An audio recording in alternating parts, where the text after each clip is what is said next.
that day also held another significance. It was the day on which the boycott of European and Asian stores, which had been observed nationwide from January 1948, was to end, and the reduction in prices of certain commodities was to come into effect. Our people expected a bountiful price reduction. They were to be disappointed. The price reduction was not what they expected.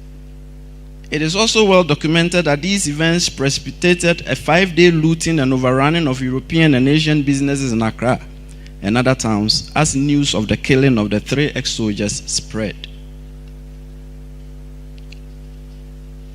While the reports of the Commission of Inquiry into what was described as disturbances in the Gold Coast attributed the primary cause of the riot to the shooting incident on 28 February, the extensive testimony the Watson Commission took from our people showed that the contextual significance of these events was largely a fight against corruption. Of long-held and widespread frustration and disenchantment at corruption and abuse of power by the colonial government and European and Asian businesses organized as the Association of West African Merchants. The ex-soldiers were being dealt a very raw deal. At the commencement of the Second World War, the colonial government enticed them with promises of jobs and lucrative pensions after service in the army and participation in the war. So they were shipped off to fight in what is now Myanmar. Now, upon their return, and about 3 years after the end of the war, the colonial government had reneged, and it showed no inclination to make good the promises. Indeed, the governor, who had just assumed office 6 weeks prior to 28 February, totally misread the events of the day. He appeared to view the occurrences on 28 February as an unprovoked challenge to his authority, because he had assumed that the protests had been organized by local politicians. His reaction was then to imprison 6 of the prominent politicians. The ex-soldiers were not unique in their agitation. This is what the governor did not realize. The general population was highly disenchanted with this state of affairs. There had been widespread protests before 28 February against low wages, abusive working conditions, and undue hardship propelled by the insensitivity of the colonial government and the corrupt practices of the Association of West African Merchants, which included price fixation, price gouging, and conditional sales. The testimony collected by the Watson Commission showed that the association, which controlled the import and export market, was sometimes making as much as 75% profit on each commodity sold. Indeed, so pervasively corrupt were their activities that the acronym of the association, AWAM, became synonymous with unfair, corrupt, and fictitious practices and conduct. So when you're watching a movie and you go, oh, this is AWAM, you should know where it is coming from. This was our state as we stood on the brink of independence. We fought grand corruption perpetrated against us by foreigners. Maybe we inherently loathed corruption. I'm talking in the past tense. Maybe we engaged in that struggle because it directly affected our income levels and livelihoods. Of course, if someone is price gouging to 75% abnormal profit, you would rebound on it. Maybe it was both. The point is that we did fight. A good fight. It was too. 9 years later, we became independent. Then we took over our own affairs. And here we are. In politics and business, we became masters of our own destiny. What did we do? Need I tell you? We descended into the fray. Now we were in charge. Since then, we have been unable to put a secure lid on the cauldron of corruption, and our efforts appear to be disappearing acts. Indeed, as my brother Senor alluded to, every government we have had cited corruption in its predecessor government. It has been such a race to the bottom that the easy excuse of all the coup makers and plotters, successful and unsuccessful, has been to level corruption charges against those they overthrew or attempted to overthrow. On this score, I'm not taking the coup makers and plotters association to task. That is not why we are here today. We will revisit that another day. Today, I'm only saying there was indeed corruption at every turn and time. So they could easily mount an excuse on that mount to overthrow or attempt to overthrow a government. As a result, we have had about 50 corruption-related commissions of inquiry and 5 successful military coups in the name of fighting corruption. We are parties to several international treaties on corruption, including the UN Convention, which we ratified on 24 June 2007. We have passed several legislations designed to tackle corruption. We have redefined corruption and enhanced the punishment for corruption-related offenses from misdemeanors to second-degree felonies. We established the Commission on Human Rights and Administrative Justice and the Serious Fraud Office, which we rechristened the Economic and Organized Crime Office. And we established the Financial Intelligence Center with the same intended purpose, though to a limited degree. And in 2014, we instituted the National Anti-Corruption Action Plan, which recommended the establishment of an independent prosecution authority to effectively tackle corruption. You would recall that the prevailing thinking was that the Attorney General, being a member of cabinet and the chief legal advisor to the president, was not well suited to investigate and prosecute members of a government to which he belonged. And after decades of contemplation and experimentation, we created the Office of the Special Prosecutor, OSP, as a flagship anti-corruption institution with a unique fourfold mandate of investigating corruption and corruption-related cases, prosecuting suspected offenders, recovering and managing assets, and taking steps to prevent corruption. The advent of the OSP, once again you would recall, was forged in immense controversy. Let me take you back to the 2016 presidential elections. Corruption and corruption-related issues were rather topical during that campaign season, owing to the ever-present, unexplainable, and questionable acquisition of wealth in all sectors. The opposition candidate hopped on to the anti-corruption train with a bouquet of promises. He promised them to adopt the Anas method in fighting corruption, in reference to the style employed by Ghana's foremost investigative journalist Anas Arimia Anas of naming, shaming, and jailing. He also promised to create and establish a specialized independent agency to fight corruption. He christened it the Office of the Special Prosecutor. He won the election against the sitting president with a convincing margin. The campaign promise of the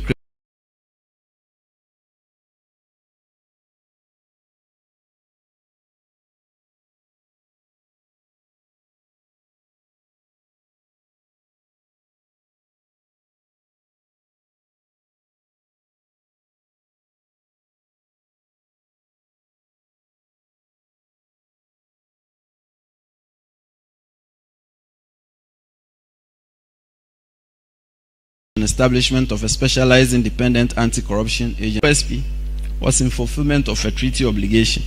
Ghana was required anyway, under Article 6 and fulfillment of a treaty obligation. Ghana was required anyway, under Article 6 and Article 36 of the UN Convention Against Corruption, to establish an independent specialized authority to combat corruption through law enforcement. The intended design of the OSP was a cure of the inadequacies of the traditional anti-corruption regime characterized by the lack of real and enforcement powers. Hence, the OSP's multifaceted reach and outlook. Its independence by law was intended to be assured in the proper sense. I keep using the word intended. As the special prosecutor retains full authority and control over the investigation, initiation, prosecution, and conduct of cases. The OSP, unlike other institutions, is required to snoop around everywhere in whatever sector. And its mandate does not rest only in respect of public officials. It extends also to politically exposed persons and private persons. The reach of the OSP goes beyond the borders of Ghana. In this sense, the OSP has a mandate to investigate and prosecute corruption and corruption-related offenses committed in Ghana or in a foreign country, so far as the act constitutes corruption or corruption-related offense in Ghana, and the act was committed by a national of Ghana or against a national of Ghana. So elegant it seems on paper. So joyful it sounds to the ears of the anti-corruption campaigner until you go in. Beyond the seeming good feeling and the paper promises, never mind that the promises are written in a statute, graveness stares. The very existence of the OSP is hemmed so tightly as if in a vice in an attempt to scuttle it. It should perhaps not be surprising, as its creation itself was greeted with immense skepticism, and it was attended by argument against argument as to why it was needed at all. Will it not be a duplication of institutions? Will it be allowed to function properly? Do we even need it? The questions poured. In fairness, the questions themselves were not altogether problematic. After all, we must carefully examine the utility of the creation of institutions. However, the result was the creation of an institution with never before seen powers and mandate. Fine. Yet, with a plethora of half-hearted statutory provisions which effectively tie its hands behind it. Along come the death knells.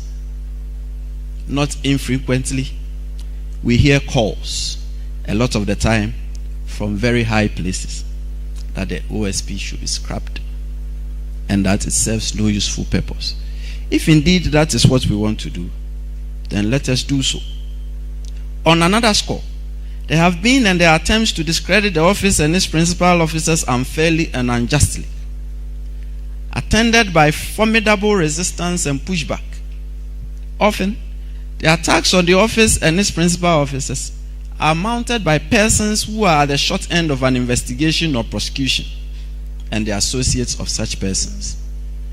The effect of the existential challenge confronting the OSP is that though the nation collectively acknowledges that we must fight corruption, yet there is also a specter that the flagship agency designed, even if imperfectly, to fight corruption is not needed and should be disbanded, while others actively undermine it and its principal officers.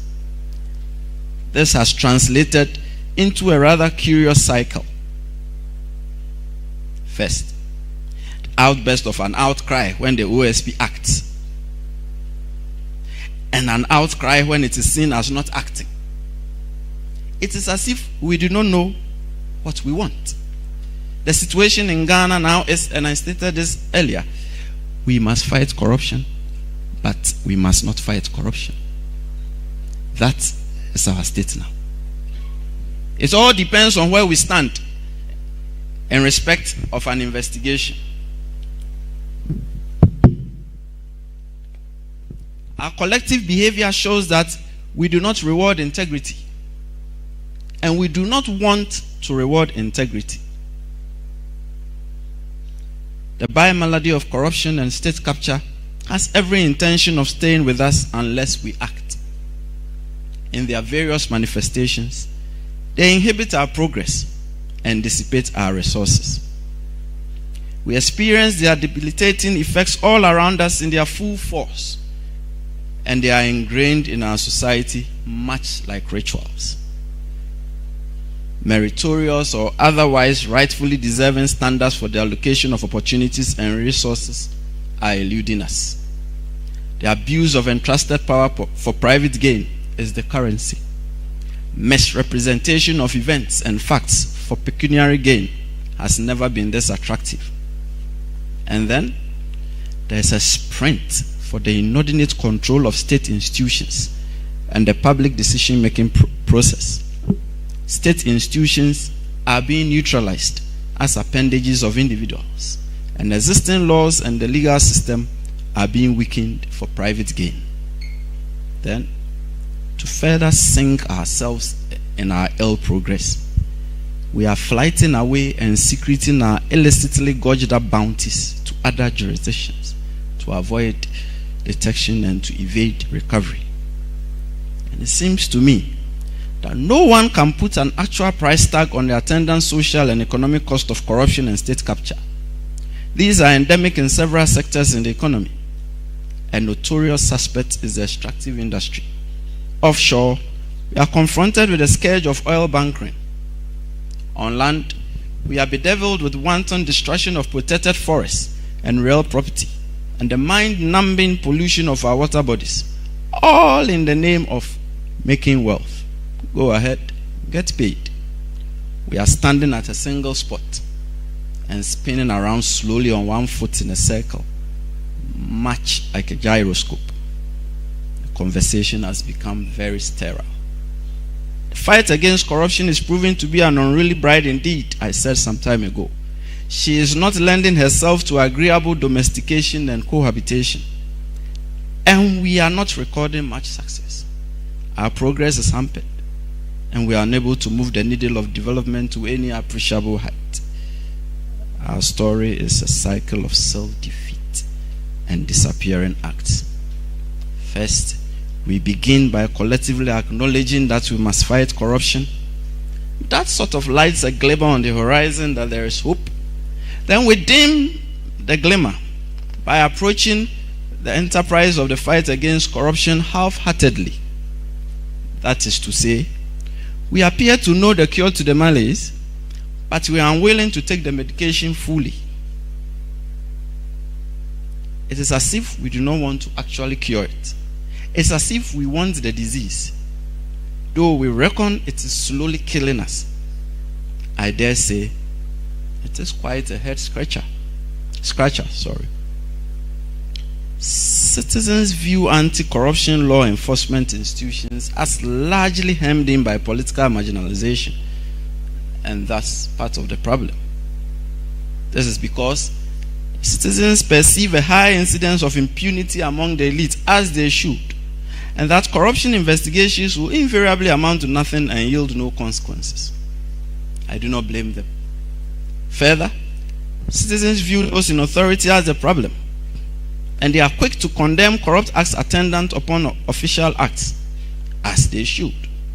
Yet, citizens play a significant role in the problem through acts of open support for official corruption and sometimes participation in same.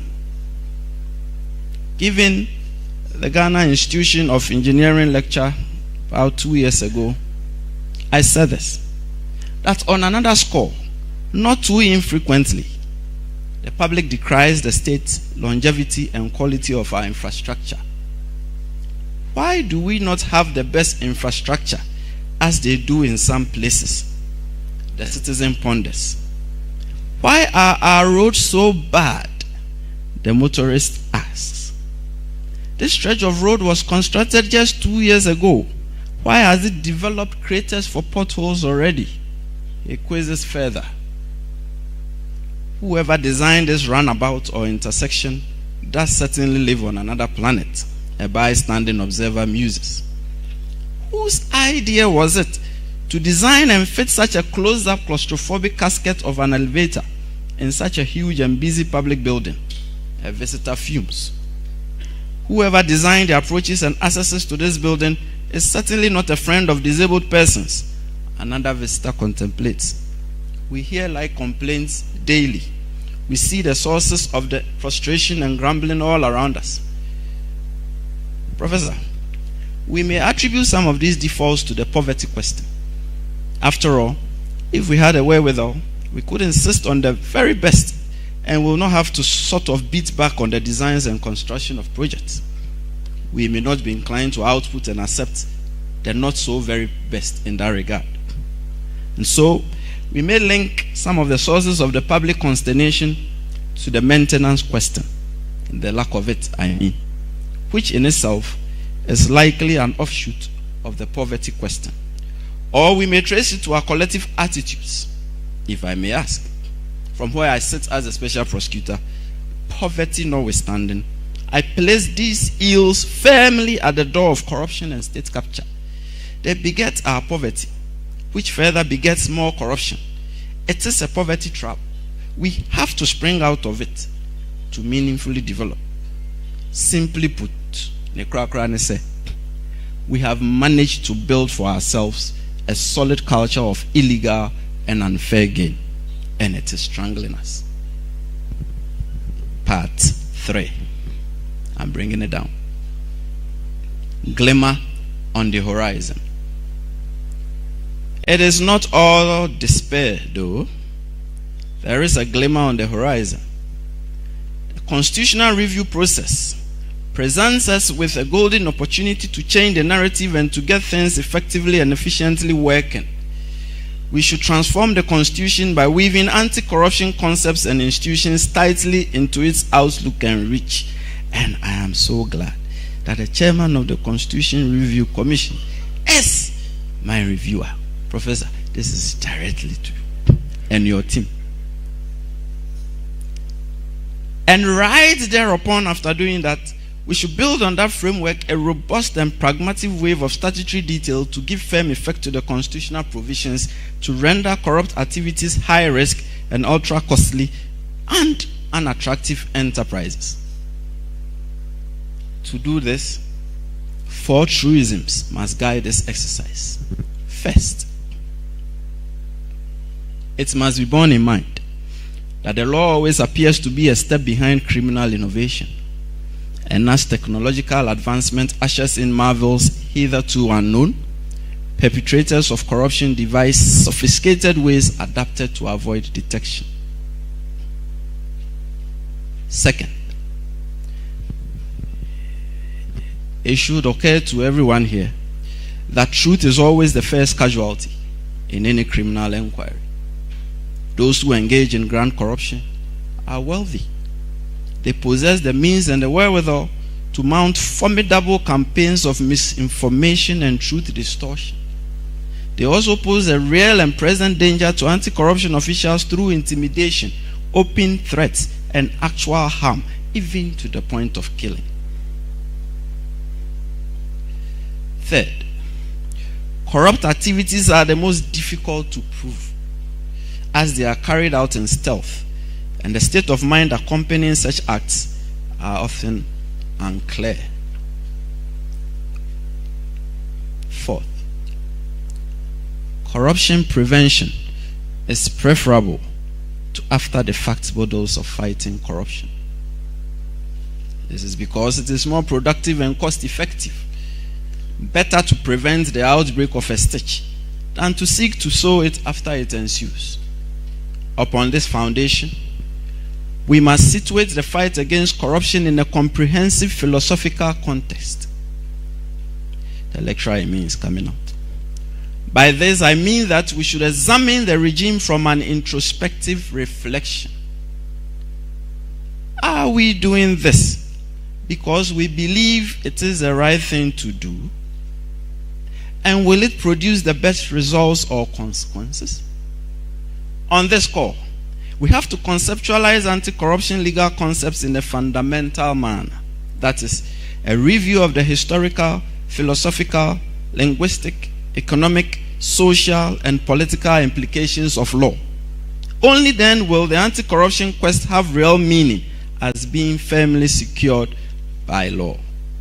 This is because what may work in other jurisdictions may spectacularly fail here, and what may amount to corruption in other parts of the world may not necessarily fit in our worldview. All I'm stating is this: we must link our laws empirically to the facts of our lives. This is because the development of law is not just a construct intended to guide human conduct. There is a larger objective of formulating law and viewing it essentially as a drive from its evolution to its future direction as a tool for social change. So, Professor, a great starting point should be the reckoning that gift giving is ritualistic in our society. It is always difficult to distinguish between the lawful and the unlawful when it comes to gift giving in Ghana. And so when a bystander lends a hand to assist you to lift the side of your vehicle that is hanging over a gutter, he expects you to show appreciation by giving him a token cash sum. Well, these days, the bystander will actually demand the cash and may probably verbally abuse you if it does not forthcome. It didn't used to be the case, but now that is it. Professor, as you are reviewing the Constitution, it should also occur to you that in some of our traditions, and as recognized by our courts, where a person is gifted valuable property by a donor during the lifetime of the donor, the donee is expected to present a symbolic gift as aseda in acceptance of the gift. Who does that? We do that in Ghana.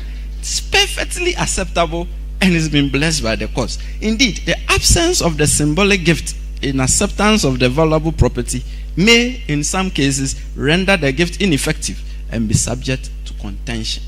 If you were indeed gifted this by your grandfather during his lifetime, did you present aseda? Ritualistic gift giving. Then again, in some of our traditions, a notification of bereavement will be you are notifying an important person and inviting that person to the impending funeral. Sometimes you are required, if you are smart enough, to accompany the notification of the bereavement and the invitation to this important person, schnapps and a symbolic cash sum. This signifies several things. For instance, it may signify the premium you place on your departed relative. It may also signify that the person you are informing of the bereavement and inviting to the funeral is highly regarded by you and your family, as well as an indication of the funeral donation you expect from the invited person. So you give the snap, you put a custom on it, it is a notice to the person you are informing and inviting to the funeral. Do as I have done in multiples. This is our society. All I'm saying is that our society is one of promise for promise, gift for gift, give and take, and live and let live. This should guide our anti-corruption constructs, not what the white man tells us. Further, we must always be quick to realize that the world is run on self-interest as we formulate our laws. Each one of us sitting here silently reflects on the question of what is in it for me when you are engaged in whatever vocation or activity you find yourself in. It is the desire for self-preservation. It is natural. It is also the desire for self-enhancement. These drive our actions. Situate this in the craft of statehood. Often, the interests of the populace get lost in translation and are sacrificed, as opposed to the interests of the main actors whose opinions and actions dramatically shape the course of the state, whether for beauty or for debasement. There is always this old subtle trick in statehood. The main actors make believe that the good of the populace is so dear to them. They are always quick to tell and remind the populace that they have their best interests at heart. For the most part, this trick works, especially when the population is indoctrinated enough. Chinua Achebe summed this up so well in A Man of the People, a novel which he really captured happenings in society. Professor, I will attempt to illustrate my point with the biblical trial and execution of Jesus. Do not get me wrong. I am not trying to preach. I am the least qualified to. But 4 characters deserve mention as I bring things down. First, Judas. He has been vilified enough in history, and his name has gone down in infamy. Indeed, his name is a synonym for traitor. Maybe he deserved it. However, I see things differently. His actions tell me a very different story from what the Gospels portray him to be. I do not think he set out to betray Jesus at all. To me, he was just a con artist who set out to defraud the high priests and cash in a handsome amount. The man had been with Jesus for a considerable time, and he witnessed the spectacular miracles recounted in the Bible. He probably never at any moment thought that Jesus was amenable to capture. It was more probable than not that he thought Jesus would vanish and escape any attempt to capture him. Think about it this way. After all, Jesus had previously inexplicably escaped the throng of people who were desirous of throwing him over a cliff. He simply walked through and away from them, the Bible recounts. Therefore, in the estimation of Judas, Jesus would escape again, and he would get to keep his small fee just for revealing Jesus' whereabouts to the authorities. Just that, I will do. So his interest was very simple: getting paid, not betrayal. Next, the high priests. All in the context of statehood. Their interest was clear enough. Jesus was bad for their business. They were losing their audience to this upstart who was pulling crowds and claiming to be the Son of God. They feared that it was only a matter of time their synagogues would be emptied of the faithful and they would lose their perch as the very respected and influential spiritual leaders. So, better to contrive charges against him and have him taken away from the scene permanently. Now, let us call up Pilate. He was the governor of the Roman province of Judea at the time. The Gospels appear to portray him as a reluctant judge who pronounced the death sentence on Jesus. However, for a man whose contemporaries described him as prone to unnecessary violence and brutality, his dramatic public washing of his hands to signify a lack of responsibility for the killing of Jesus belied his real interest. It was simple. He was saving his own skin and ingratiating himself to his boss, Tiberius Caesar. This is because Judea was extremely volatile at the time and characterized by violent protests and unrest. Pilate's high handling of affairs had not gone unnoticed in Rome. Therefore, the Jesus trial and execution provided him with a wonderful opportunity to appease the people, 1, and their leaders, 2, and not to attract unpleasant sanctions from Rome, 3. That is all it meant for him. Finally, the people, still in the context of statehood. What was their interest? Those who were screaming, "Crucify him, crucify him." It appears difficult to apprehend even to this day. Yet, they were still screaming and calling for the execution of the man and for the freeing of an accomplished criminal on top. In the scheme of affairs, consider it this way. Judas satisfied his interest, albeit with unintended disastrous consequences as his con game went seriously awry. Next, the interest of the high priest was very served. Jesus was permanently taken off the scene, and they regained their influence and respect among the people. Pilate also served his interest very well. Tiberius Caesar left him to his designs for a while. What about the people? My interest. It will appear that the trial and execution of Jesus served them no useful purpose.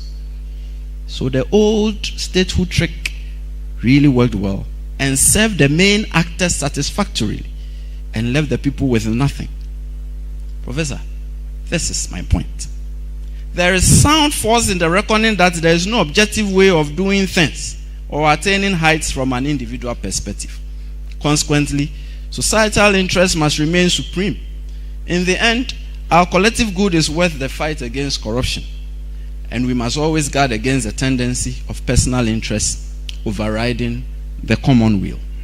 The mantra should be, our collective ailment, our collective solution. On the back of the foregoing, I call for the following, still directed at the professor. First, we must write the office of the special prosecutor into the Constitution and board it up firmly.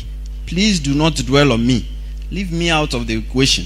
I'm just one person, obviously. My tenure will end at some point, and like everyone else, I will leave the scene. I say so because my experience has been that the OSP is being increasingly equated to me. It is as if I'm the office, and the office is me. Sometimes it feels as if the fight against corruption is solely my concern. I dare say that personalized spotlighting is without any utility. So leave me out of the equation. The focus should be on building institutions that stand the test of time. From my experience, the OSP represents our best bet in fighting corruption. Its present attributes, mandate, powers, and reach afford it a pole position as the foremost and focal institution in tackling the problem. However, the OSP does need a lot of tweaking though to render it fully fit for purpose. Its independence must be fully assured, and its powers and mandate should be enlarged and enhanced. The job is daunting. We must be fully kitted for it. Therefore, the quest should be an entrenchment of the fight against corruption in the Constitution, a retrofitting and full equipment and insulation of the foremost anti-corruption law enforcement institution from political marginalization and reprisals. Second, we've gone over this, it's become an overbeaten path, but we need it.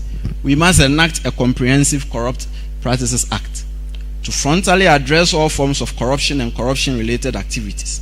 This will afford us the opportunity to clearly and concisely set out what we mean by corruption and corruption-related offenses. The present formulation under Section 79 of Act 959 is unhelpful and circuitous. It engenders confusion.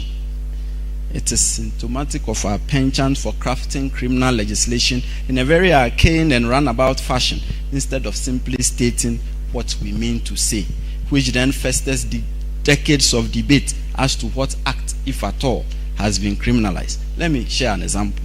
In Section 104 of the Criminal Offences Act 1960, Act 29, instead of simply stating and describing the sexual acts we were prohibiting, we chose to say that we were prohibiting unnatural carnal knowledge.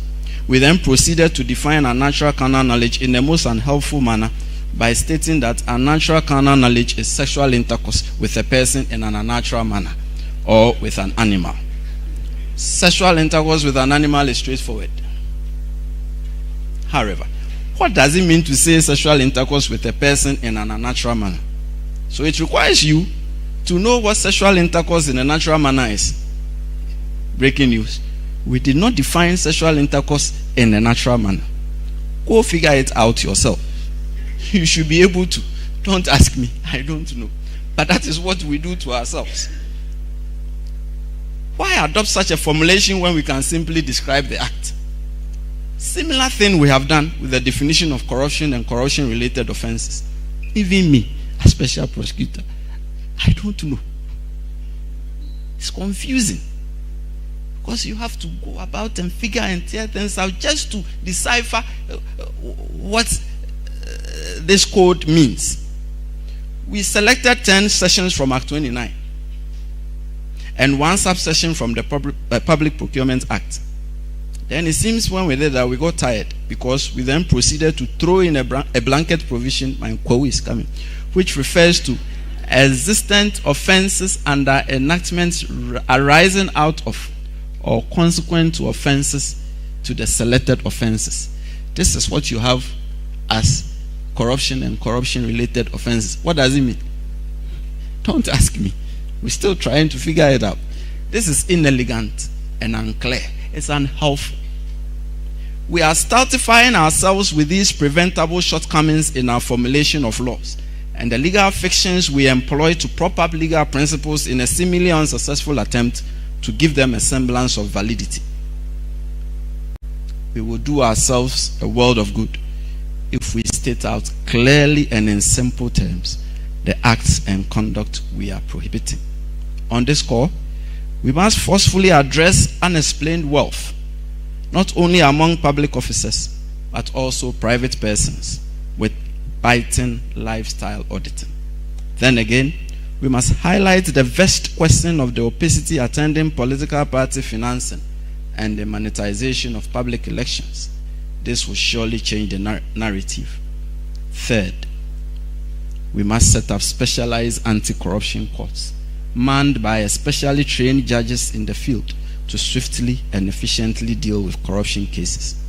Related to this, we must, in practice, not just as written in the Constitution, assure the independence of the judiciary and fortify in it a culture of the defense of truth and the reward of integrity. Justice, fundamental to any thriving society, cannot flourish in the context of corruption. The scales of justice should remain untainted if the fight against corruption is to attain any notable result. Professor, corruption itself is curtailed through justice, and the absence of justice begets corruption. It is much like light and darkness. The brighter justice shines, the dimmer corruption gets. On this score, I also call for the establishment in our schools, at the basic and secondary levels, curricula in anti-corruption studies intended at instilling an unyielding commitment to combating corruption at every level. All I have said can be summed up in just a sentence. We must channel our anti-corruption laws as a construct for national development. End credits. More good men needed. Now we are back from the flashback. I already told you my conclusion right at the outset, and I said I was going to work my way back to the conclusion. So now we are back from the flashback. Permit me to restate my purpose. I call for constitutional reformation and a reimagination of our collective mindsets to meaningfully tackle down corruption and state capture in aid of national development. 4, it is upon the fight against corruption that we may forge ourselves decent existence. Perhaps I know how to assure my own integrity, but I do not know how to assure personal integrity in others beyond a plea to good sense, a plea to morality, and a plea to fairness. And this is all I have tried to do in this address.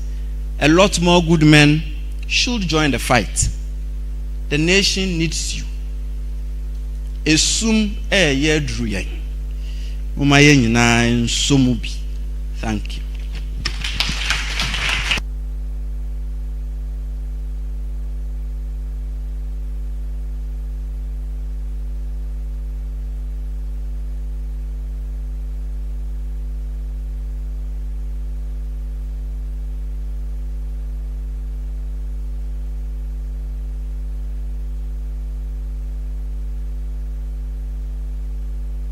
This corruption, corruption.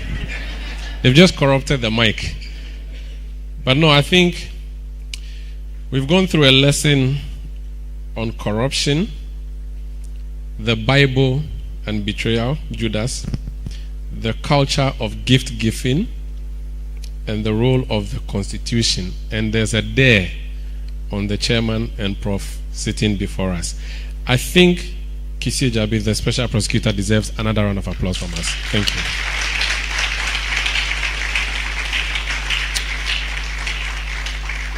And the literal nature in which, as a student of literature, I was excited you started with a flashback. It all came together at the end, even though it started from the beginning. Thank you so much, sir. Let me acknowledge a few people who've been with us here. I've not acknowledged them in the beginning. Daniel Macaulay is chairman of the Magdan Group of Companies. He's here with us. Numo, please give us a wave. Thank you so much.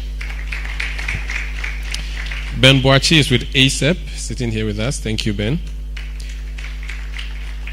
Samson Ladia Yenini is a member of One Ghana movement. He was a journalist, now he's a lawyer. Albert Kwashiga is head of department, public law at the UPSA Law School. He was a journalist, now he's a lawyer. And because of that, I'm at the Ghana Law School. I'm worried for journalism. It seems we are all leaving. We wish journalism all the best, which is the fourth estate that Kisi Jabin really needs. So I don't know what's going to happen. Let me also acknowledge our sponsors. Alisa Hotel, thank you so much for hosting us today. Viba Insurance Brokers for doing this beautiful work with us. And the Magdam Group of Companies, which has decided to send its chairman to come and support us as well. Thank you so much for supporting us today. Ladies and gentlemen, it's now time to do a review of the lecture. And since there's been a direct call on the professor chairman, I think it's good to hear from him. Prof. H. Kwesi Prempeh is with CDD, but he's chairman of yet another attempt to review our constitution.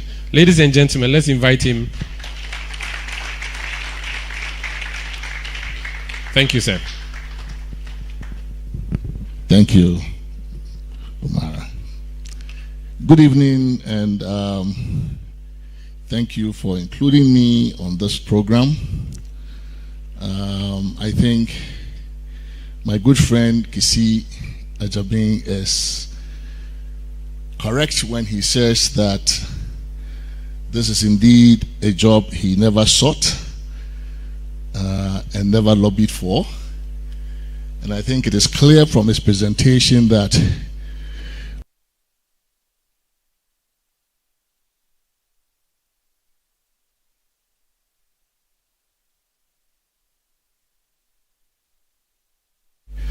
taking him from some other vocation or profession, just like Umaru Sanda said.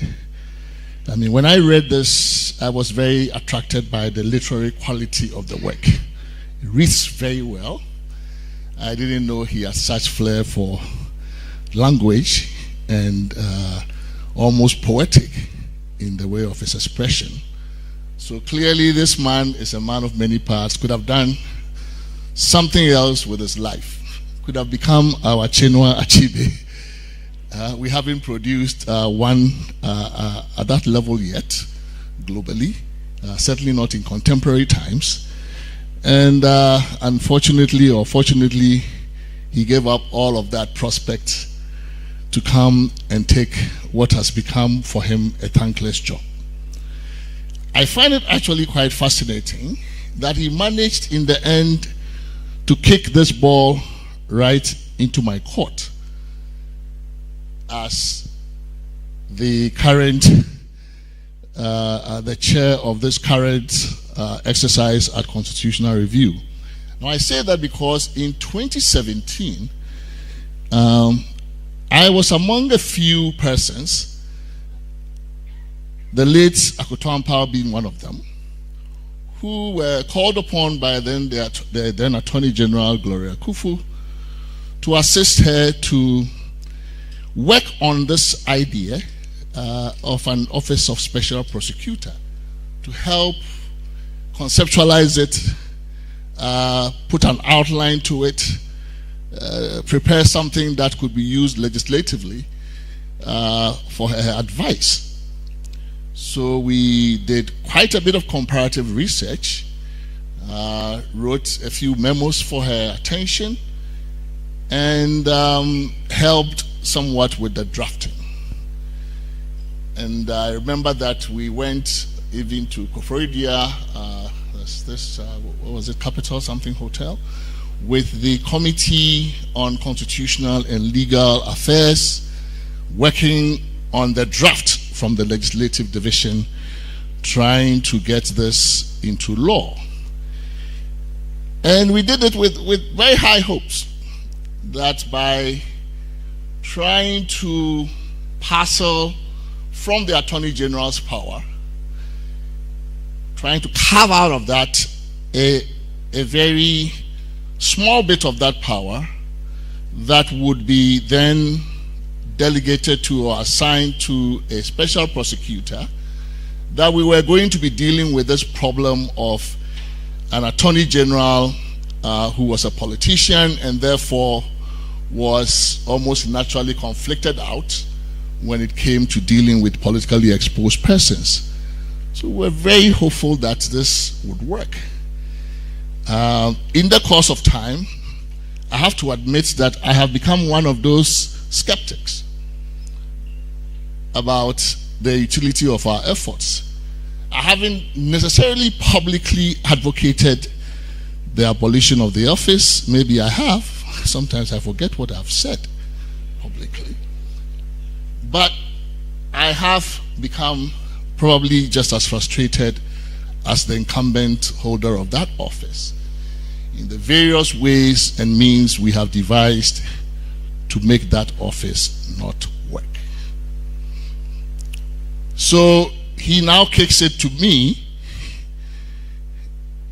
and my committee to solve the problem, right? I thought we were designing that office to solve a problem that could not entirely be solved within the four walls of the Constitution.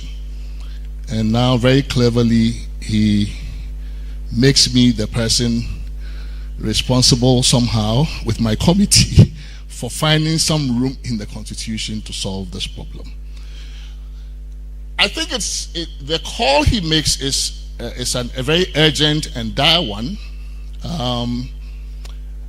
I think he's made a very strong case for why, if we haven't set up, that we should begin to set up. Esumnua he's talking about is not something in the distant future. It is right here, almost in a literal way, right? When you drive through the streets of Accra in the night, I don't know about you, there are almost no lights. No lights. Very dark. In the day, it's filthy. In the nights, they're very dark. It's not just Accra. These are all resource questions. Right? Simply resource questions. You travel some of the capital cities in our neighborhood. We don't like to admit this, but you should visit our neighborhoods. Don't go far. You can start from Dakar and maybe just stop at. Don't even go to Lagos. You can stop at Cotonou these days. In the night, you can see. You can see. You can drive through the cities and you see. Right? We have for too long punched below our weight as a country. That much is fact. Right? We enjoy a lot of goodwill. We have enjoyed a lot of goodwill from the years of independence. Strangely, despite our disappointment, we continue to enjoy a lot of goodwill. So, like I like to say, the Ghana brand is still very strong. What is left is for the product to match the brand. And the product continues to fail. Many who come to our shores to taste the product for the first time, attracted to these parts by the strength of the brand, increasingly go away disappointed. Is that it? This is it? Accra? That's Accra?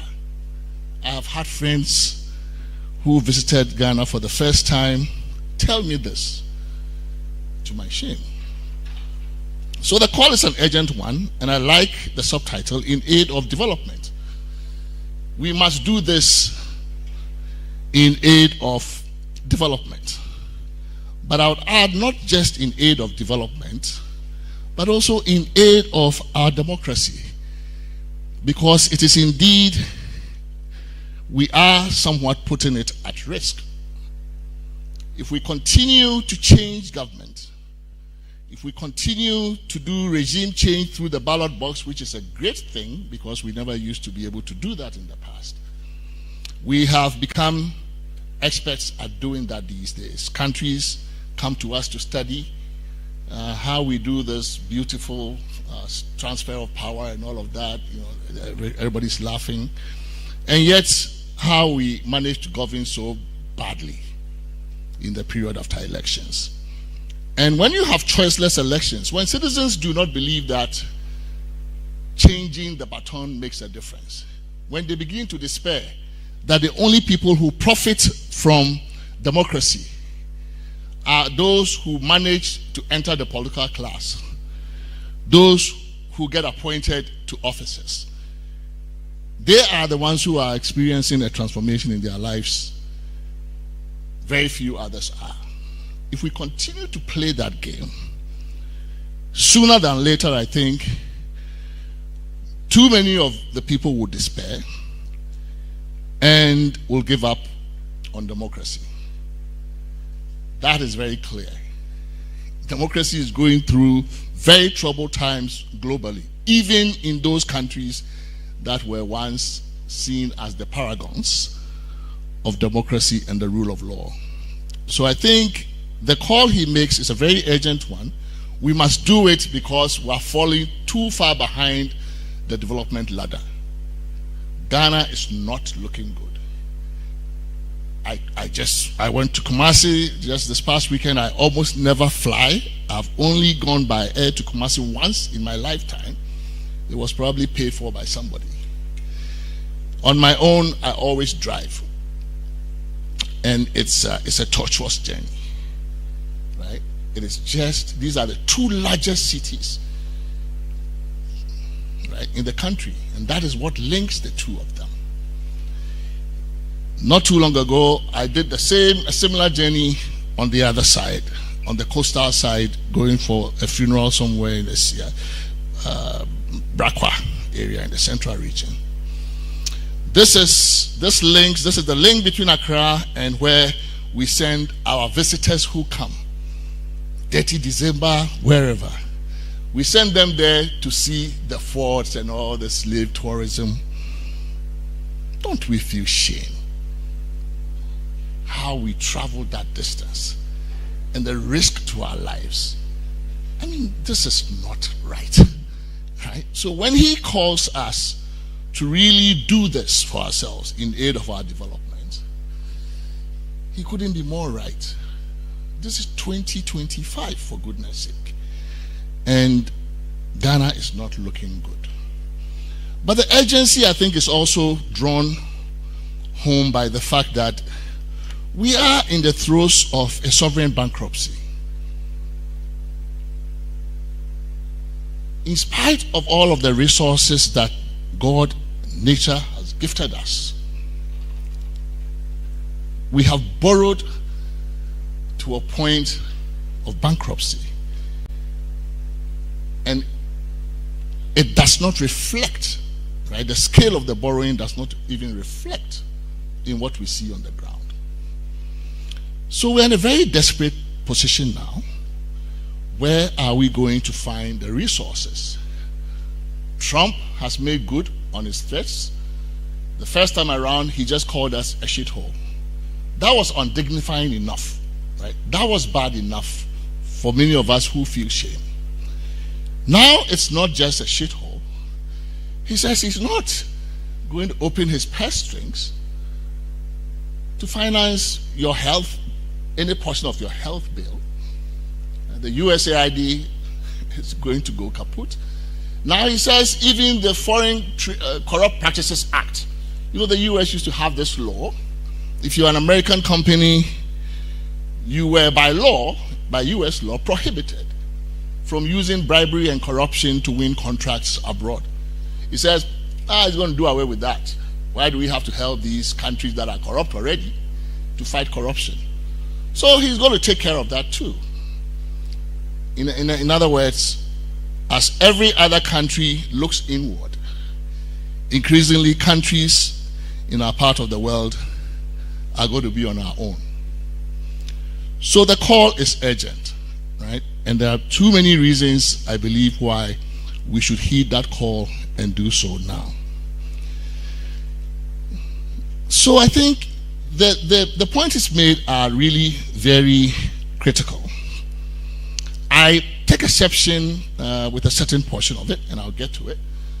But I think what he has painted is a picture of a country where what has to be high-risk behavior or high-risk venture is actually the one that is low-risk, and what has to be low-risk is the one that we have made into a high-risk venture. So fighting corruption has become a very high-risk venture in Ghana, while corruption has become a low-risk enterprise. How exactly you fight corruption when you have this imbalance, when the fight itself is high risk, but the behavior you are fighting is low risk, you are certainly going to produce more of the bad behavior you want to fight, and very little of the high-risk behavior. So I think he makes again a call for us to reverse this order. There's no way you can fight corruption when the cost of fighting it is greater to the person fighting it, to the institutions fighting it, than the corrupt conduct itself. Right? So the way to go about it, the essential plea he's making, let's make corruption the high-risk activity and spare him and his officers at the OSP the risk to their reputation, sometimes to their lives, that come from trying to stand as the one who is fighting corruption. He also tried to allude to the ways in which perhaps we should re-examine some of our norms as a society. And that is a very famous, it's a very common way in which we talk about the corruption story. So you usually hear references to our gift-giving culture. It's like hospitality, right? We're not the only gift-giving culture in the world, right? I think that showing appreciation for acts of benevolence done to us by other people is actually something unexceptional globally. Most cultures do that. Most cultures do that.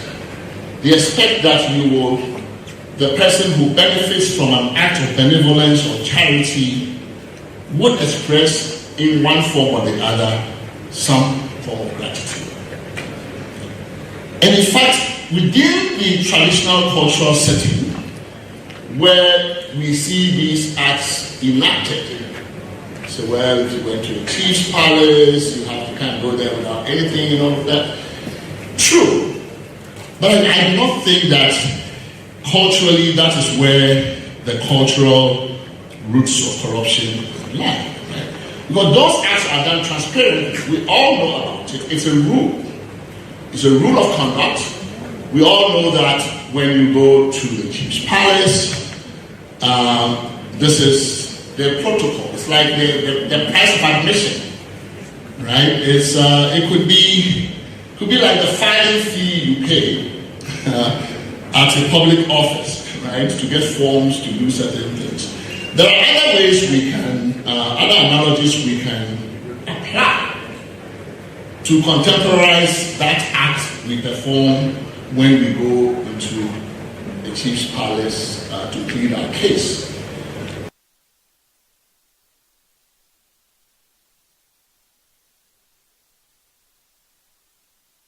Somehow, these are where we derive our norms around corruption.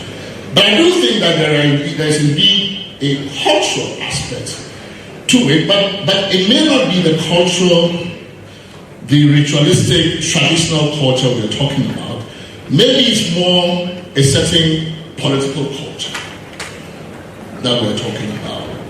And I think we are all grown to see a creeping normalization of certain practices and acts that amount to a gross distortion of our values as a society and have ended up more or less normalizing corruption in our contemporary life.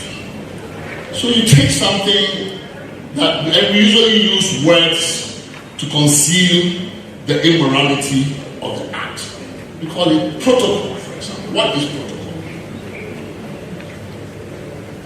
It has come to signify all manner of things, a catch-all phrase for somehow getting to enjoy a scarce public benefit through the beneficence of a patron who has access, privileged access by virtue of his office or power to the distribution of this benefit.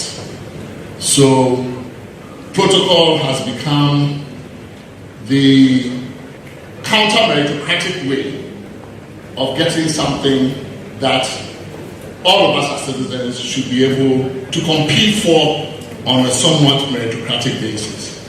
But because one other person, and not you, is the one that has privileged access to the patron or to the distributor of that largesse, somehow they get the protocol and you don't. What is it?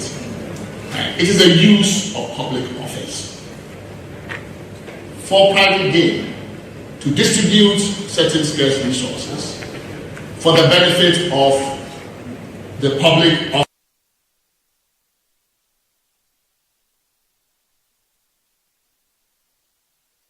co-partisans and the like. We have normalized so that now we can even should protocol be 10% or 15%? Maybe reserve 20% for protocol. What is it? Right? It's corruption. And we should call it like that. There are many other things we have begun to do in our politics. This party-first ideology. The idea that when you win power, your first obligation is to use public resources, starting with public office, to benefit your co-partisans, right? So that in our democratic contest, the winner of the election wins the spoils of office, and therefore is entitled to distribute those resources in a manner that favors his or her co-partisans or their co-partisans. And there is an expectation and an entitlement on the part of the co-partisans that indeed that would be done. And so the party, which should be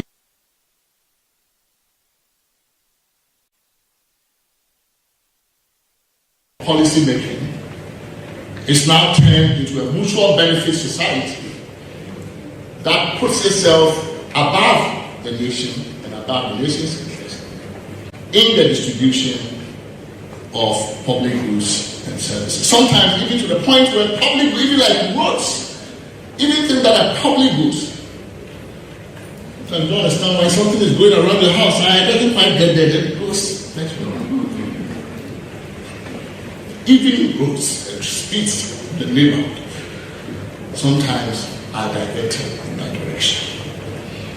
So these are certain things that are taking root in our politics that is leading to the legitimization and normalization of corruption because they have become accepted practice across the political spectrum. Another one, what is in a public office for?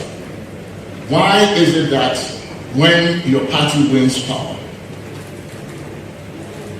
and you don't get a certain public office, right? If public office was for public service, some of the ways in which we clamor for public, my cheese also coming, following from the old man.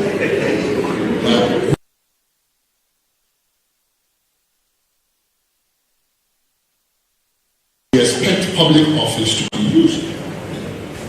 You can go on social media. This one didn't get this office right. It's not. You deserve better. Better for what? For service or for self-service?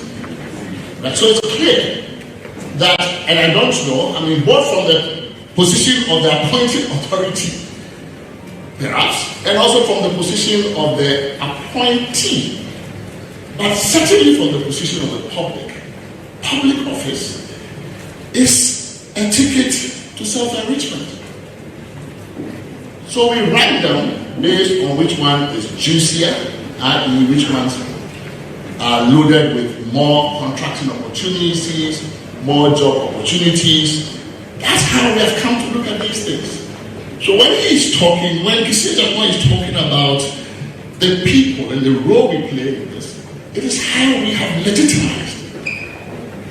By these behaviors, we have come to legitimize these kinds of things. And they are taking deeper and deeper roots in our politics. which is why probably he thinks that it will take constitutional review to change it. Because really what you use constitutions for, one of the things you use constitutions for, is to do what everyday politics will not do, or cannot do easily. Right? So if the political class is not sufficiently incentivized to act on something, or if they are likely to act on it in perverse ways, that sort of thing is a good candidate for putting in the constitution. So I can understand why he's talking about this way. Then there is, when you attempt to fight the corruption, he talks about this contradiction. We want to fight corruption, but we don't. Elsewhere, this is called the need.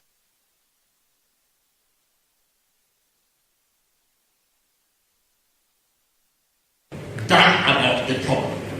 But the moment it gets close to your backyard, you protest.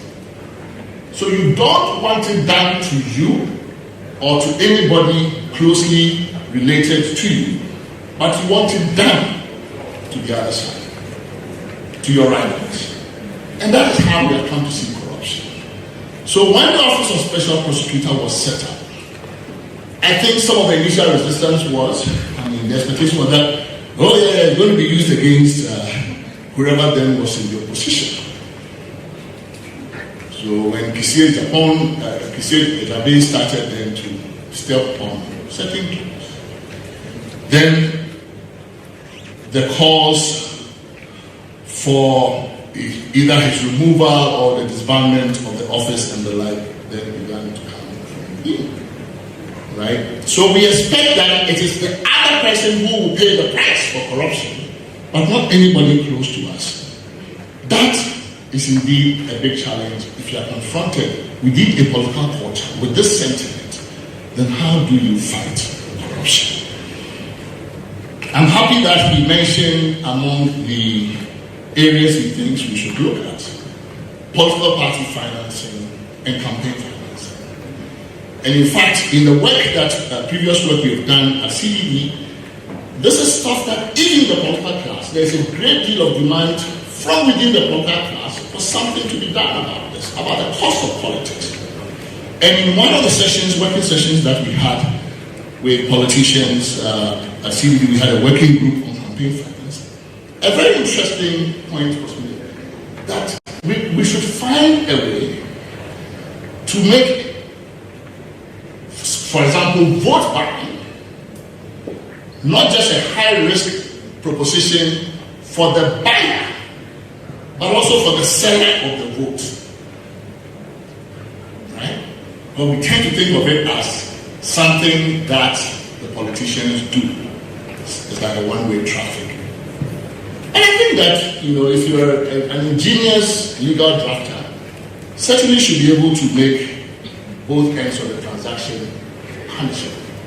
Right? And that idea came from a politician. He says, look, if you guys just try to tie our hands, but you don't put any liability, criminal liability on the other side, this won't work. It is a brilliant idea, right? To the extent that Kissie Jabe is calling for an enactment of a new Corrupt Practices Act.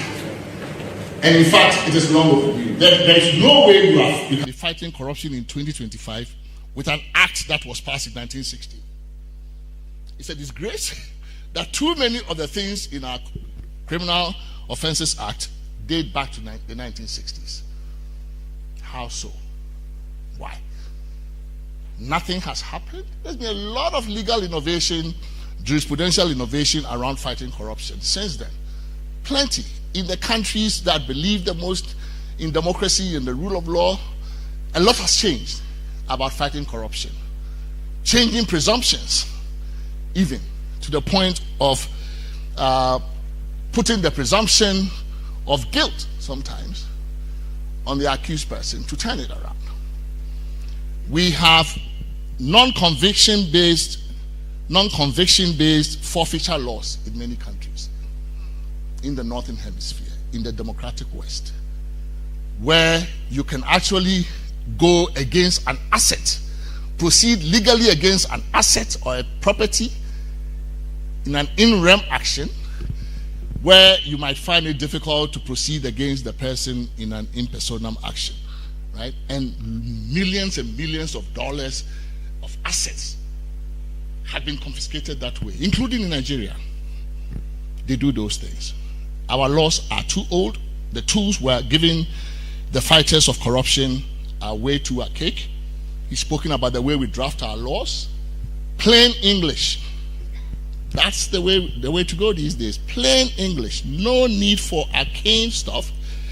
That's two things. When you draft laws, they must inform the person whose behavior you want to modify, so that without even recourse to a lawyer, the average person reads this and says, oh, but I can't do this, right? It must not take a lawyer going to a judge for interpretation before you know that the conduct you engaged in is actually the conduct that the piece of criminal legislation intended to criminalize.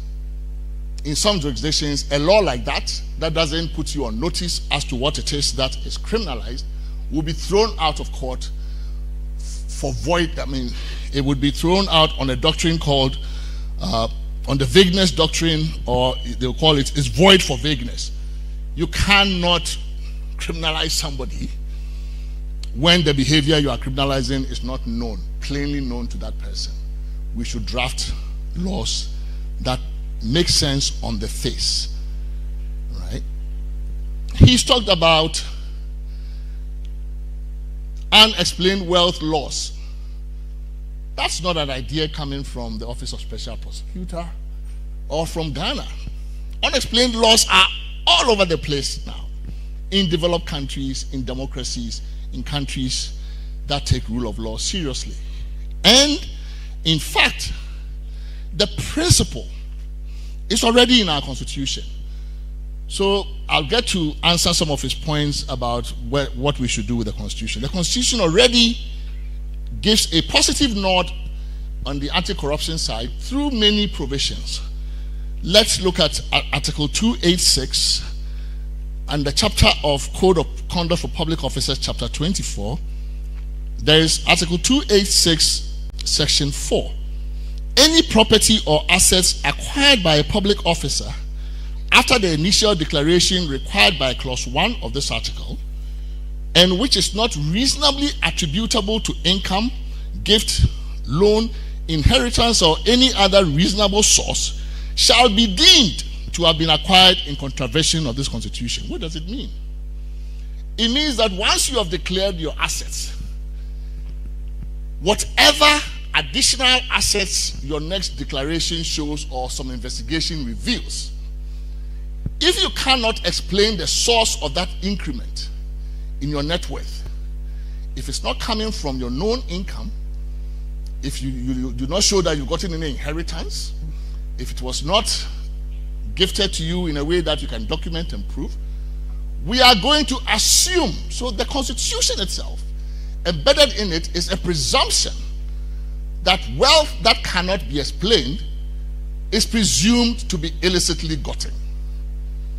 So proceeding from that presumption, we indeed can enact unexplained wealth laws because the Constitution itself accepts the principle, right? So there are indeed ways in which in the Constitution, that important principle that we find in most countries these days, not in most countries, but in many countries these days that are serious about fighting corruption, that principle is here, shall be deemed to have been acquired in contravention of this constitution. So if you cannot explain this growth in your net worth over time, the presumption is against you that you acquired it illegally.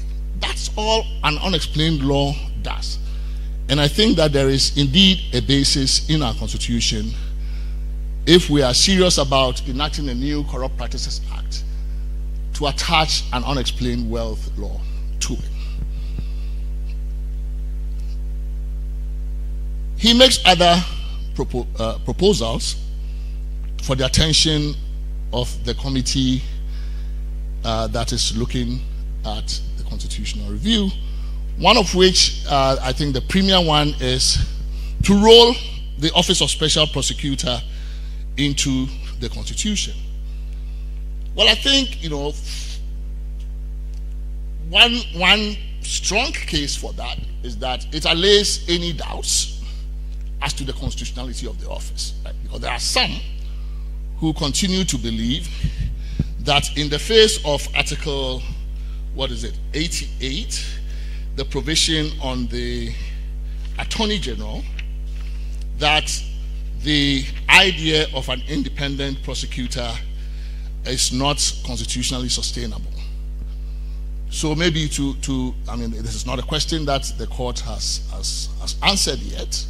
It has answered some other aspects of the constitutional question. So he says, well, then let's constitutionalize the office. And indeed, it is not an extraordinary request. In a growing number of countries, including in Africa, the prosecutorial power is taken away from a politician attorney general. So where you have career attorneys general, remember that's where we started. At independence, we had career attorneys general, right? Jeffrey Bing was a career attorney general, subsequent attorney general, and then at some point we changed it. Where you have a career attorney general who handles prosecution, that's fine. But where you have a politician attorney general, the idea of your colleague politician leading prosecution, going to court, and that person could actually have contested you in the last election. Imagine that, right? Because we don't put boundaries around what an attorney general could be. It could be an MP, attorney general, or it could be just a minister. But we don't have any boundaries around it. So you could actually find the person you contested in the last election who feels some time, but that doesn't say anything. What does time mean? Do I have 5 minutes or do I have 2? I get your point, right? So I think that the case for that can be made, right? And it's possible. We have an anti-corruption body in the Constitution. Unfortunately, it is saddled with other functions. It's a 3-in-1 office. Maybe we could create from scratch a prosecutorial division or something, and donate the powers that are in the OSP to that body, and then maybe allow that office to do the prosecution of politically exposed persons and all of that. So I think that there is indeed good merit. Kenya has tried to do that. The Attorney General in Kenya does not prosecute at all.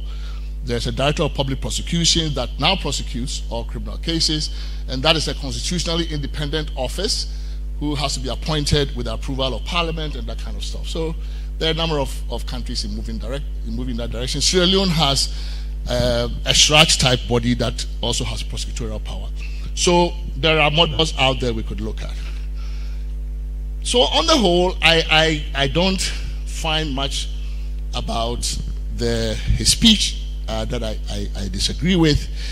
The one thing I am uncomfortable, and when I saw it in the title, A Few Good Men, and I think which also kept running through the lecture, is probably an implicit suggestion, maybe I'm wrong, that the way to really get a hold of this problem is through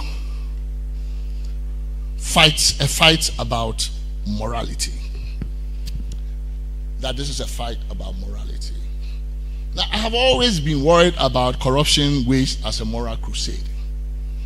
Not that I do not believe that there is a moral content to the problem, but I think that given scarcity of resources, if you are going to fight corruption from the moral side, if it is going to be about growing the number of good men and women, then it is going to be a very tall order. Why do I say that? I think corruption, like any crime, happens when two things meet. When motive meets opportunity, right? Motive comes from many different, in our system, it will come from economic insecurity, right? people, you are in the public office or you are in the private place, you are getting close to 60, you haven't finished your project, as they call it. That is also the age when you have become more senior at your job. You have 5 years to go. So the pressures of economic insecurity, post-retirement insecurity, is something that we need to think about seriously. So yes, that might give you a motive. On the need side, it might give you a motive to be corrupt. But notwithstanding that motive, if there is no opportunity, corruption will not happen. So no matter how many units of need you have, if M, the motive, times O, opportunity, if opportunity is 0, no matter how high your M, the product is still M times 0 equals 0, right? So you cannot, if you leave your house today intending to pickpocket in Makola, you have the motive. But if everybody guarded their pockets and their wallets and their purses on that day, you will come back home very furious because you will not have achieved your goal. So motive needs opportunity for a crime to occur, for corruption to happen. In our system, motive is plentiful. As everywhere, human nature, motive is plentiful. Need is one, greed is another. Sometimes greed, even your values, the values in the society push you, right? So greed could also actually give you the motive.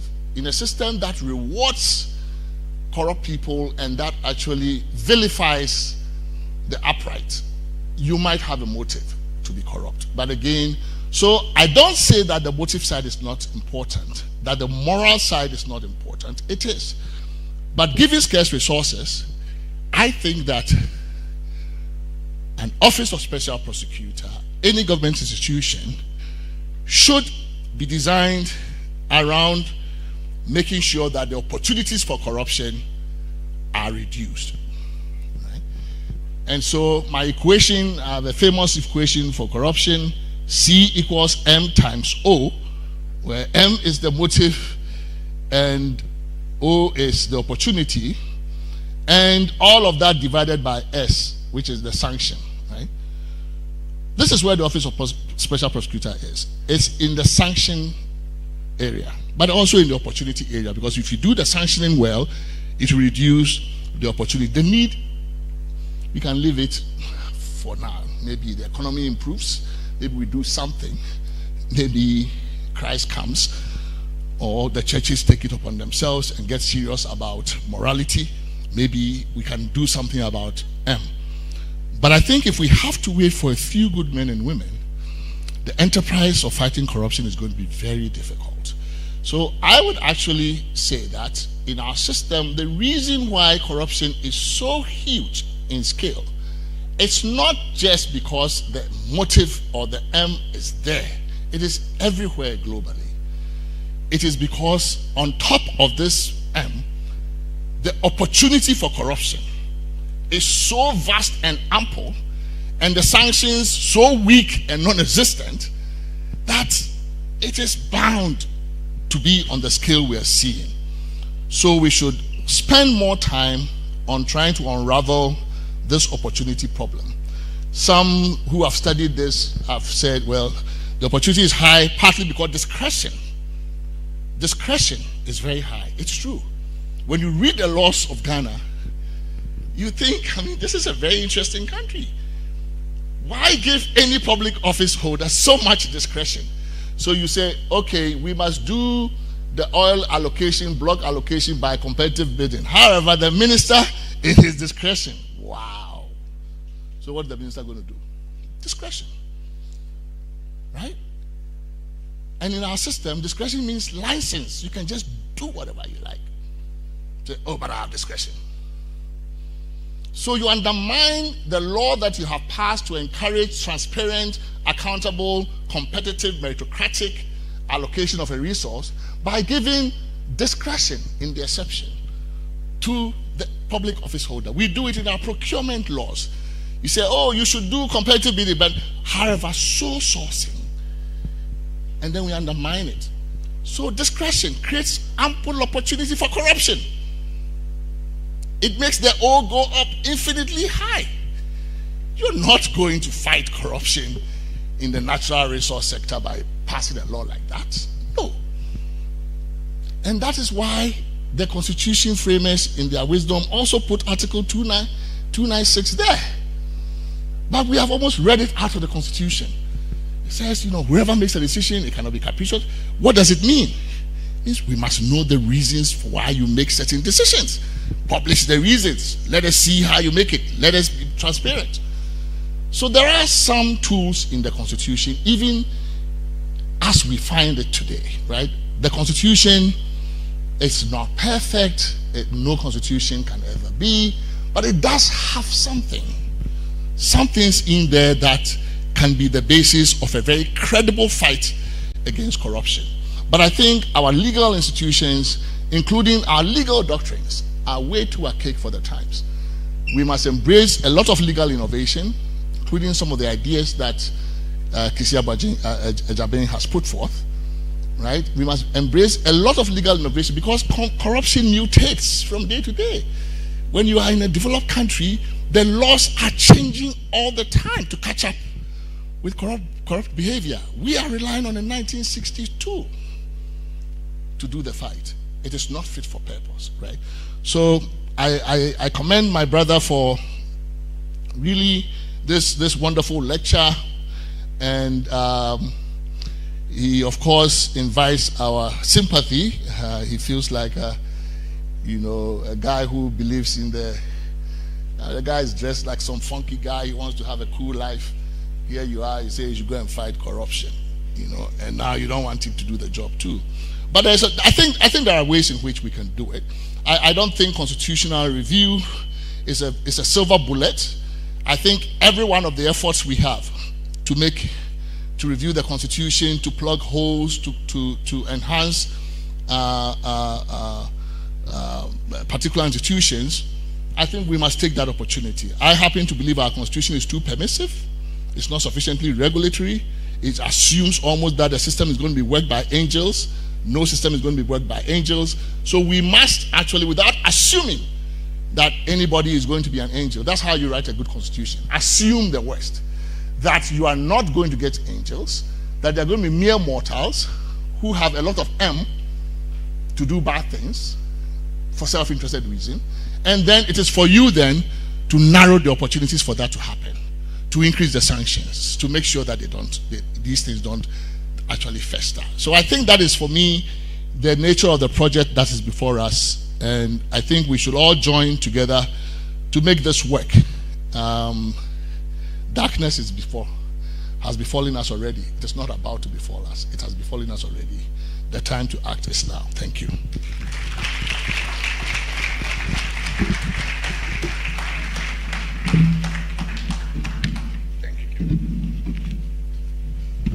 I think we can give it up to Prof again. Thank you so much. Prof, I have a confession to make. I see you're looking for your chair, so I have a confession. So while you were speaking, the latest interrogator in town came around, and I don't know how to dance my local dance. I was scared. I dreaded he may ask me to do it. So I said, please sit in the chairman's seat, and that's why I put him there. Honorable, you're welcome. And so thank you so much, Prof. H. Kwesi Prempeh there. C, I don't like mathematics, but this one I can calculate. C is equal to M times opportunity, or O, over S. Thank you so much. And it says corruption is high because of a vast opportunity for same. Let's spend more time on the opportunity, and the issue of discretion is a bigger problem. The plan for this program, and of course for those who are watching us live on Channel 1 TV, on CTFM, we are also live on Joy News and a number of other media platforms. We are live on the One Ghana Movement platform. We are grateful that you've been through with us. We've had a lecture from Kisia Ejabin, the special prosecutor, the review done by Professor H. Kwesi Prempeh. The design of the program today is to also have guest reviewers aside the main reviewer. Now, we purposely decided to let the two leaders of the two sides of Parliament do that for us. We have one of them in our midst. He arrived a short while ago because Parliament was doing one or two things. You know how they do it these days. I'm not going to say it so that they drag me in for contempt. So, but he managed to squeeze time to join us here. So, ladies and gentlemen, for our guest reviewer, the Honorable Futu Member of Parliament, Minority Leader, the Honorable Alexander Afenyo-Markins. Please. People wanted you to do the Akpi dance, but they...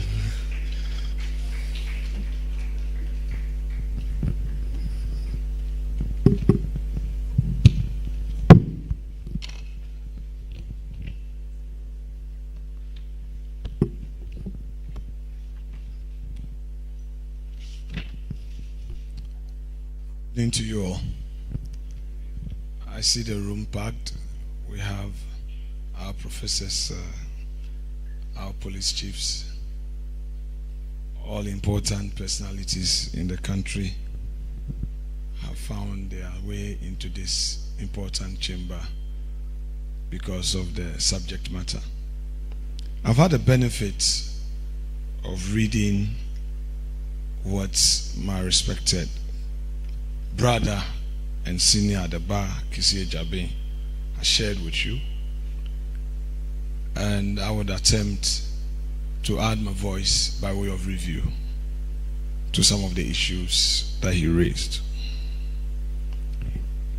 Indeed, he was spot on the issues he raised, particularly the legal reforms, constitutional reforms of our body politics and the laws that allows us to punish for corruption. But my question is very simple.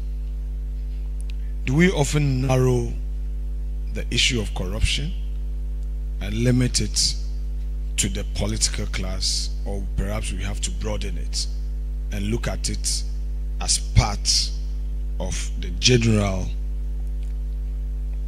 life of all of us as a people? When a government is elected into office,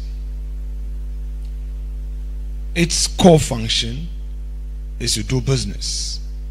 To do business with who? The citizens.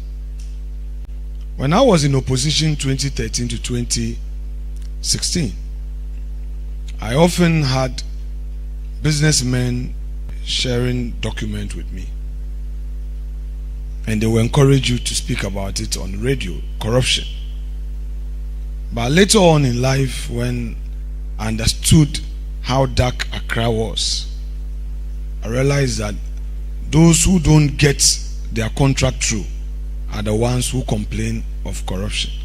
But those who get theirs through, they go to church in white and thank God. I've also had the opportunity of seeing former legislators, former ministers of state. And believe me when I tell you that some of them, when you see them, you ask, was he really in public life? Was this not a man that we thought he was so rich? So what happened to his money? I'm not here to hold brief for any politician, but you know them in your neighborhood. Perhaps the very few politicians who are entrepreneurs, who have practiced their profession, are the ones that you see them surviving. But many politicians, contrary to the view that they are so corrupt, are very poor. Especially legislators. You can see them after office and you would wonder. I believe that we can act collective and be very fair to the issues. In my constituency, when a chief visits me, the chief is not interested in my salary. He expects that as he is come, he must not go empty-handed. A constituent visits me. A pastor visits me. So perhaps the demands of the office may cause a politician to be finding out how to survive or how to look for resources to meet a certain purpose. As part of our culture, don't we make ourselves vulnerable for what we say corruption? Because our cultural lifestyle, how we relate to ourselves in itself, makes the leader very vulnerable. And in so saying, the leader then would have to find a way of meeting that expectation. And in the process, if you don't have it on your own, or in your quest to make somebody happy, you end up acting wrongly. And that is a fact. I therefore encourage discussions by civil society, all aimed at cracking the whip on the political class. I'm one politician who is of the view that if you leave us loose with power, we may leave the room with empty coffers. So if somebody knows that on the radio, somebody will be talking about his lifestyle, when he gets into office, he will be careful. I chaired Ghana Water Board. I tried some reforms. The reforms did not succeed. I saw Ghana Water sinking. The same public service machinery is used to fight good initiatives aimed at helping the system. And when it gets there, with the greatest respect, when a man does not have all the support, he often gives up. So it is not enough to talk about corruption, but we must look at a collective approach in how to deal with it. Because all of us, a lot of civil society organizations have their interests. For instance, let me take you through a practical situation. You have your source of funding. And that source of funding is involved in a problem somewhere. And this same source of funding is calling on you to intervene. Do you say because that source has sustained you all these years, you would stay back? But there may be an issue of corruption. So I see that sometimes the issue is more about people's interests than fighting the real canker. We cannot lay blame on one side. We have to be very collective and tackle it heads on. I've been hearing corruption against the business class, and also realize that politicians, when we come into office, our focus is who did business with who. And in the process, even Ghanaian businesses that are doing well suffer. But you have foreign entities that have gotten the same contract or even more or bigger in quantum. But because it's a foreign entity, there's nothing like corruption. Can we also look at that? Is it also born out of envy? How come Kojo Mensah Enterprise got this huge business? But if it is a foreign owned, there's nothing wrong. So we talk about cantonment, looting. But if you go there, you see Turkish, you see Americans, you see British, you see foreign nationals mounting high-rise buildings. Is it that if you are a foreigner, there's nothing like a corruption tag?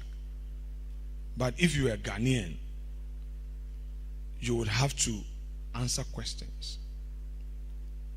So people then end up getting their own alter egos, hide behind them, and then find a way to say that, oh, it is an Indian business oh, if that is so, then OSP will not come after you because the owner is a foreigner.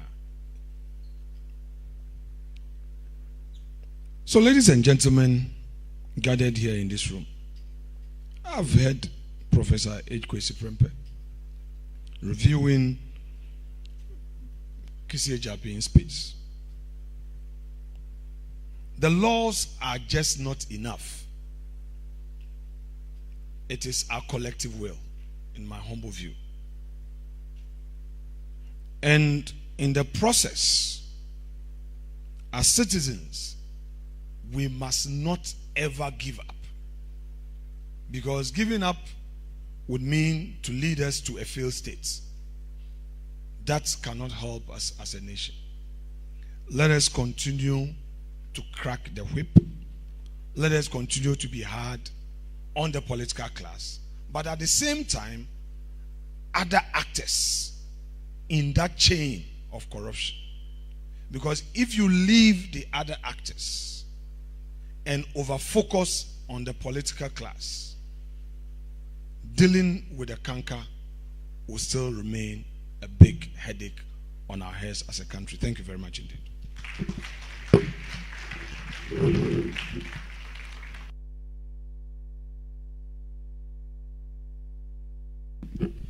Thank you so much, Minority Leader MPA Futu Alexander Penyo Markins. I think we can give him another round of applause. Thank you so much. Now, like I said earlier, the guest review is supposed to be done by two sides. I'm told by my colleagues at the One Ghana movement that the Honorable Ayarga should be joining us soon. But before then, I think we all have views, one on the Constitution, and we are all good men here, aren't we? We are all few good men. And so we can all make comments on what has been said by Kisi Ejabi. Let's critique him, because that's what literature is about, really. Let's not criticize, but let's critique what he has come to say here. So at this stage, I'm going to actually let the microphone go around. So technical team, if you can give me a mobile mic, I'll be very happy. So that just show me your hand. I really am hungry to take the microphone to the IGP, but the people around him, they will arrest me. So I will not take it then. Since there's a special prosecutor, they will just start prosecuting me there and then. But I really wish, I think as many as want to hear the IGP say aye, the ayes have it, the IGP. So can I have the microphone around? Please show me your hand if you want to make a comment or ask a question in the audience. Anybody? Yes, please. So kindly bring the microphone to the gentleman in the hat. And Chairman of NCCE, I'll come to you. You have to speak. The Constitution is being discussed here. Hi, ladies and gentlemen. My name is Jean-Paul Amagashi, and I'm an airline pilot. I got invited by one of the organizers of this committee. I'm just stand forward and face everyone. So the speech you gave was very moving. I was very touched, and it also focused a lot on corruption towards politicians and those in political office. And then I also see a lot of young lawyers or young student lawyers who are also present. I'm speaking from personal experience. I've faced a lot of sort of legal malpractice through my experience with lawyers in Ghana. And I feel like the corruption speech should also be directed at the ethics of lawyers in this country who take brief for clients, and they have superior legal knowledge, and instead of fighting for their clients, they sort of don't act in the interest of the clients. I do have a case against one of the largest airlines in Africa, currently at the appeal court, and the lawyer who was representing me at the time, for those who understand law, understand that if there's an appeal of a ruling in the appeal court on an interlocutory matter, once the records are settled, either the respondent or applicant can push for the matter to be heard or the appeal to be heard. In my case, the lawyer I had, and I won't mention names, he failed to pushed the matter for the appeal to be heard, and delayed me for about a year, and then stayed proceedings on my case, and then just withdrew. So this is so I'm saying this as a personal matter, because I like the fact that you mentioned there are a few good men, and I look at myself as one of those few good men. I have safety, as I was trained as a pilot in Canada, and for us the ethics of safety and public safety is of utmost importance, and it's part of the reason I'm in court against one of the biggest airlines in Africa. And I'm also studying law. I do have understanding of law in aviation law on the master's level, and I realize that most of the lawyers in Ghana I encounter also do not understand certain qualifications of law. So in short, I'm just trying to say all the corruption is directed at public officers. It should also be sent to the mind of the young lawyers coming up, that when they become lawyers, they should also be, Thank you so much. Thank you, John. Thank you. Okay, yes. The Honorable Leader of the House wants to take leave of us, and so thank you so much, Honorable Alex Apenyomakin, for joining us. Do I have any other hands up? Any comments or questions somewhere? Yes, I think I have a hand somewhere here. Yes. So kindly introduce yourself and then make your statement or ask your question. I'm Latif Lawrence Johoye. I'm a student of Ghana School of Law, and I just want to add on the issue of corruption, and that it comes from our moral fabrics and how we even grow. And so in recent times, or for some time now, you would have parents, elderly people in society, who actually do not care about the means their wards, their children acquire certain properties. What is important for them is the fact that that property is being acquired and owned by their children, either whether it's foul or it's a right means. And so I think that it will go a long way if, just like Special Prosecutor has suggested, for us to take that education, if the religious bodies, if our teachers will take it as a matter of public interest. Because if we have normalized the act right from kindergarten right up to primary school to wherever we find ourselves in the educational ladder, people do not find it problematic that your child that is just about 16 years or 17 years is probably working in an institution 18 years and is owning assets that that a person cannot even acquire in a normal way of life. But we find that to be okay. However, we are the same people who will sit back and, just like Osahene Afenyomakin had said, point accusing fingers at political class. Then we segregate or kind of put a class as to whether corruption is only limited to the political class and take ourselves out. And so I think that if we need to have a comprehensive tackling of the issue of corruption, then we have to actually do a lot with the basics. Thank you so much, Latif. Thank you. I have a hand here at this side, but there's somebody in the middle. Just let me hear from that person first. Hi, my name is Idan Asumeni. I'm in the Faculty of Law for UPSC. My question is, I have a question actually, and the Special Prosecutor mentioned that the Attorney General is not suited to his role or cannot tackle. Let me also just say briefly that the Inspector General of Police has also asked permission to take leave of us. He's been with us for the past 2 hours. Thank you so much, Dr. George Ekufo-Dampare. Please proceed. Yes, the Attorney General cannot act in the Special Prosecutor's capacity because he has political leanings. Now, how sure are we? Is there any provision that can let us know, or how are we guaranteed that the special prosecutor also does not have any political leanings that he can base his actions on. Okay. That's my question. Thank you so much. So that's a student of UPSA Law School. Yes. Let me hear from here. Thank you. My name is Osman Shehu Mohammed at the Faculty of Central University. I want to ask a question based on something the minority leader said, where he spoke about not looking at the political class alone in terms of corruption. In the submissions of the special prosecutor, he talked about unexplained wealth. Now, when Prof came, he cited Article 286, which talks about unexplained wealth.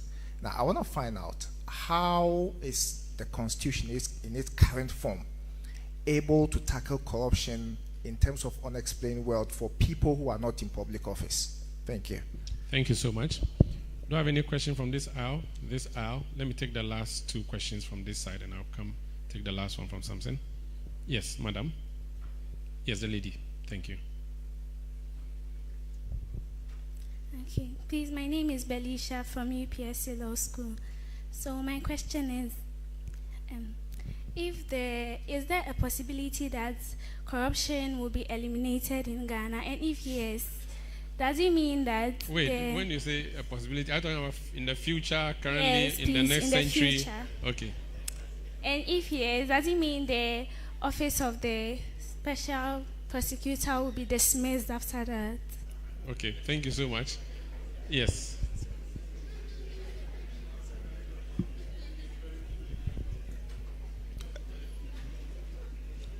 Yes, sir. Please go ahead. Introduce yourself. My name is Charles Amu Asante. I just wanted to know why we are putting so much emphasis on constitutional reforms and not considering several areas of reform which are necessary to support proper constitutional reforms. We have about 12 to 15 areas which need to be reformed in Ghana.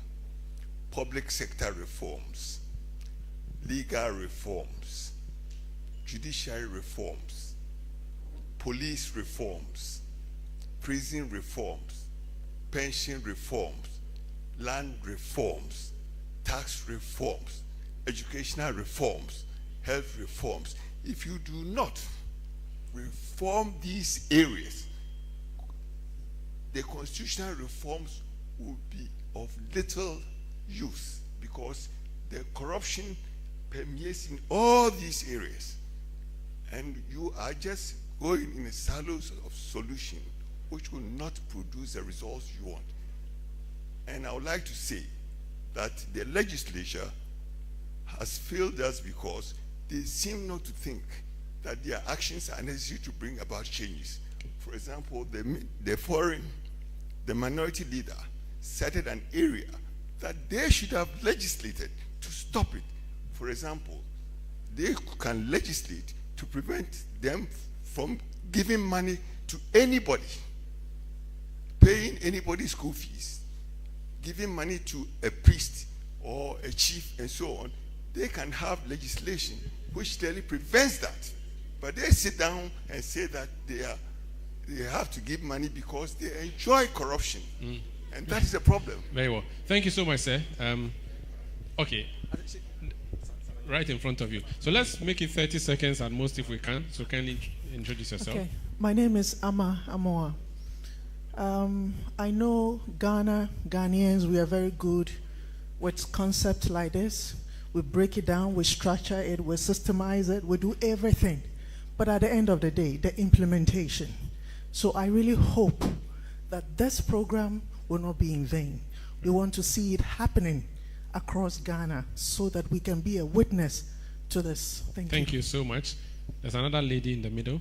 Yes. My name is Shika Aruno. I would like to say, Mr. Japong, I really enjoyed your... Ejabing, sorry. And I enjoyed your submission. Yes. Especially the Hollywood movie titles that you sprinkled in there. I would like to assume that a few good men include a few good women as well. Thank you so much. Yes. A few hands this way. There's a lady at So the that- back. Do you have your permission to? No, I don't think he. Yes, please. A few good women. There's a good woman at the back there, in black and white. Another one in. I think that should be. I'm not good with colors. Let me not try. Yes. Please, I'm Benewa, a UPSA law student. I'm asking a question. If opportunity are zero, there are still people who have the motive to partake in corruption. Does it mean our only option is to grow the few good men? Thank you. That's for chairman. Behind. Yes. Please, my name is Francisca, a student of University of Ghana. Please, my question is to the special prosecutor. Please, do you think your office has done enough since its inception to fight corruption? If yes, why? Thank you. Today, yes, please, in front of you. Yes. Let's try and get as many views and voices as we can, because we are shaping our nation, aren't we? So let's pay attention. Yes, madam. Thank you very much. My name is Cornelia Amwa. I'm a retired journalist. It is so true that when you don't get a portion of the cake, then you seem to find out who is corrupt. There's so much going on all over the place. But where's the oversight? A lot of things are going wrong, but who is there to see and bring it up? And who is ready to bail the cat? We all know what is wrong. How do we go about it? My takeaway and my excitement is the call for the anti-corruption should be inserted in the school's curricula. We should do it so early that we grow up with it. Thank you. Thank you so much. There's a lady on the left. Yes. A number of the ladies are joining. Since we titled the thing "A Few Good Men," now the few good women are also. Yes, please. Okay, hello. My name is Dr. Najo Ajeli Boyjani, and I have one question for the special prosecutor. My question is, there have been a number of reports about corruption at the passport office. I have had my fair share of that when I was trying to get my Ghanaian passport, and it wasn't easy. And it's sometimes, most of the time in this country, it's very difficult if you want to go by the book and do things in the right way and not be corrupt. Hence, the passport office ordeal, or my passport office ordeal. So I want to find out if the special prosecutor is aware of this and what is being done to curtail this situation, because it's not only the passport documents, a number of other documents are also have a similar situation when it's time to acquire them. Yes, thank you. Thank you so much. There's another lady in the middle here, so I hand up there. Yes. Good evening. This isn't necessarily a question I have. My name is Abena. This is an appeal I'm making to the conscience of every Ghanaian in here and outside of this room. It's an appeal to our conscience not to necessarily point fingers at politicians or people who are in the public offices and hold a position necessarily, but then we should look within ourselves as well, because we as Ghanaians are corrupt in little ways possible that we actually do not realize. And I don't think it's fair to people for us to point fingers when we have not checked ourselves. So in my opinion, we should check ourselves and then point fingers if we are not perfect. Okay. Because we also do certain things, although may not be as great to affect the nation, but in somewhat way it does. So this is an appeal I'm making to every Ghanaian and to every person in every nation to kindly not be corrupt in basic terms. Yeah. Thank you so much. Thank you. Let me take the last comment from Samson here. Yes, please. Thank you, Maru. And I've enjoyed just listening to, as we like to say, ordinary people share their views, and the view that she just shared. When the special prosecutor is speaking, they speak from a point of experience. They speak from a point of what they know. And he may have woven some of them into the literary work you have enjoyed, but he's talking about actual situations and telling you the things that confront us. That corruption has become what will obliterate us from this country. Okay? It's so endemic, it's so bad, and we have to point at politicians because that's where the grand corruption is. Okay? And I like to use this example, and it's real, that a school is built, and it's supposed to have been built for how many millions? A little rainstorm, wind, and it's gone. Pupils may die. The politician has pocketed the money. The road is done, and they tell you just a kilometer cost how much. The rains come, and the road is washed away. It happens only here. It won't happen anywhere else. So the people who drive that kind of corruption, they are the politicians. When we are told that as much as 3 billion, not Ghana cedis, United States dollars is unaccounted for in this country every year. Do you understand that? That's money that the people who give us know how the money came in, but how the money is spent is what they talk about. It's unaccounted for. What they mean is it's stolen.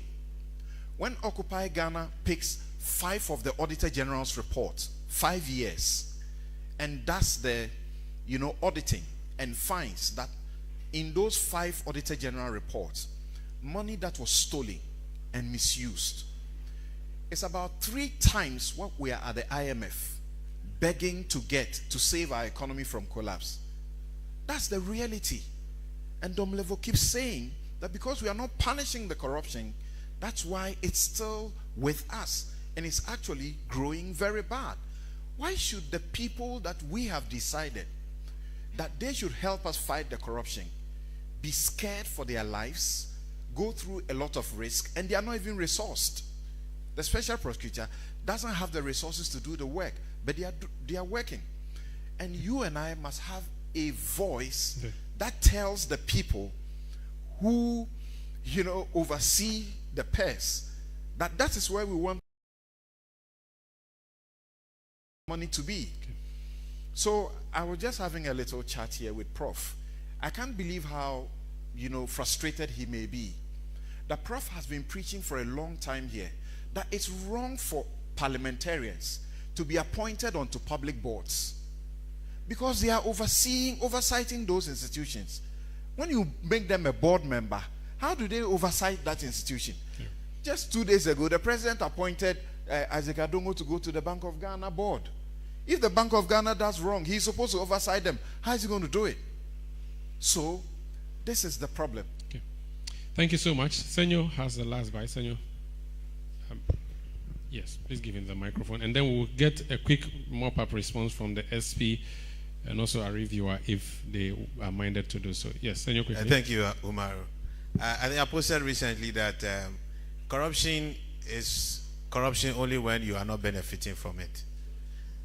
But when you benefit from it, it means His grace has found you. You have got a deal. I mean, you got your pastor blessings. The terminologies are endless. I can't agree more with the OSP when he says we want to fight corruption, but we don't want to fight it at all. It's more like not wanting the disease, not wanting the sickness, but you are okay with the disease or the germs. I don't even understand how that works. But what our review lecturer says is what we should really spend our energy really also on. How do we deal with the opportunity matter? We have tried very hard. I don't think that generally we are really good people. I have to come to that conclusion. We are let's be honest about it. I'm an employer, I'm a businessman. What Afenyo Markin said is more than true. You have the complaints, you have the leakages because they are not benefiting from it. I have sat with politicians who have joined me condemn, corruption. But when they get opportunity for the appointment, the first question they are asking me is that they are taking me here, they are taking me there. Where is everyone has gone to war? You understand? These are the facts of life.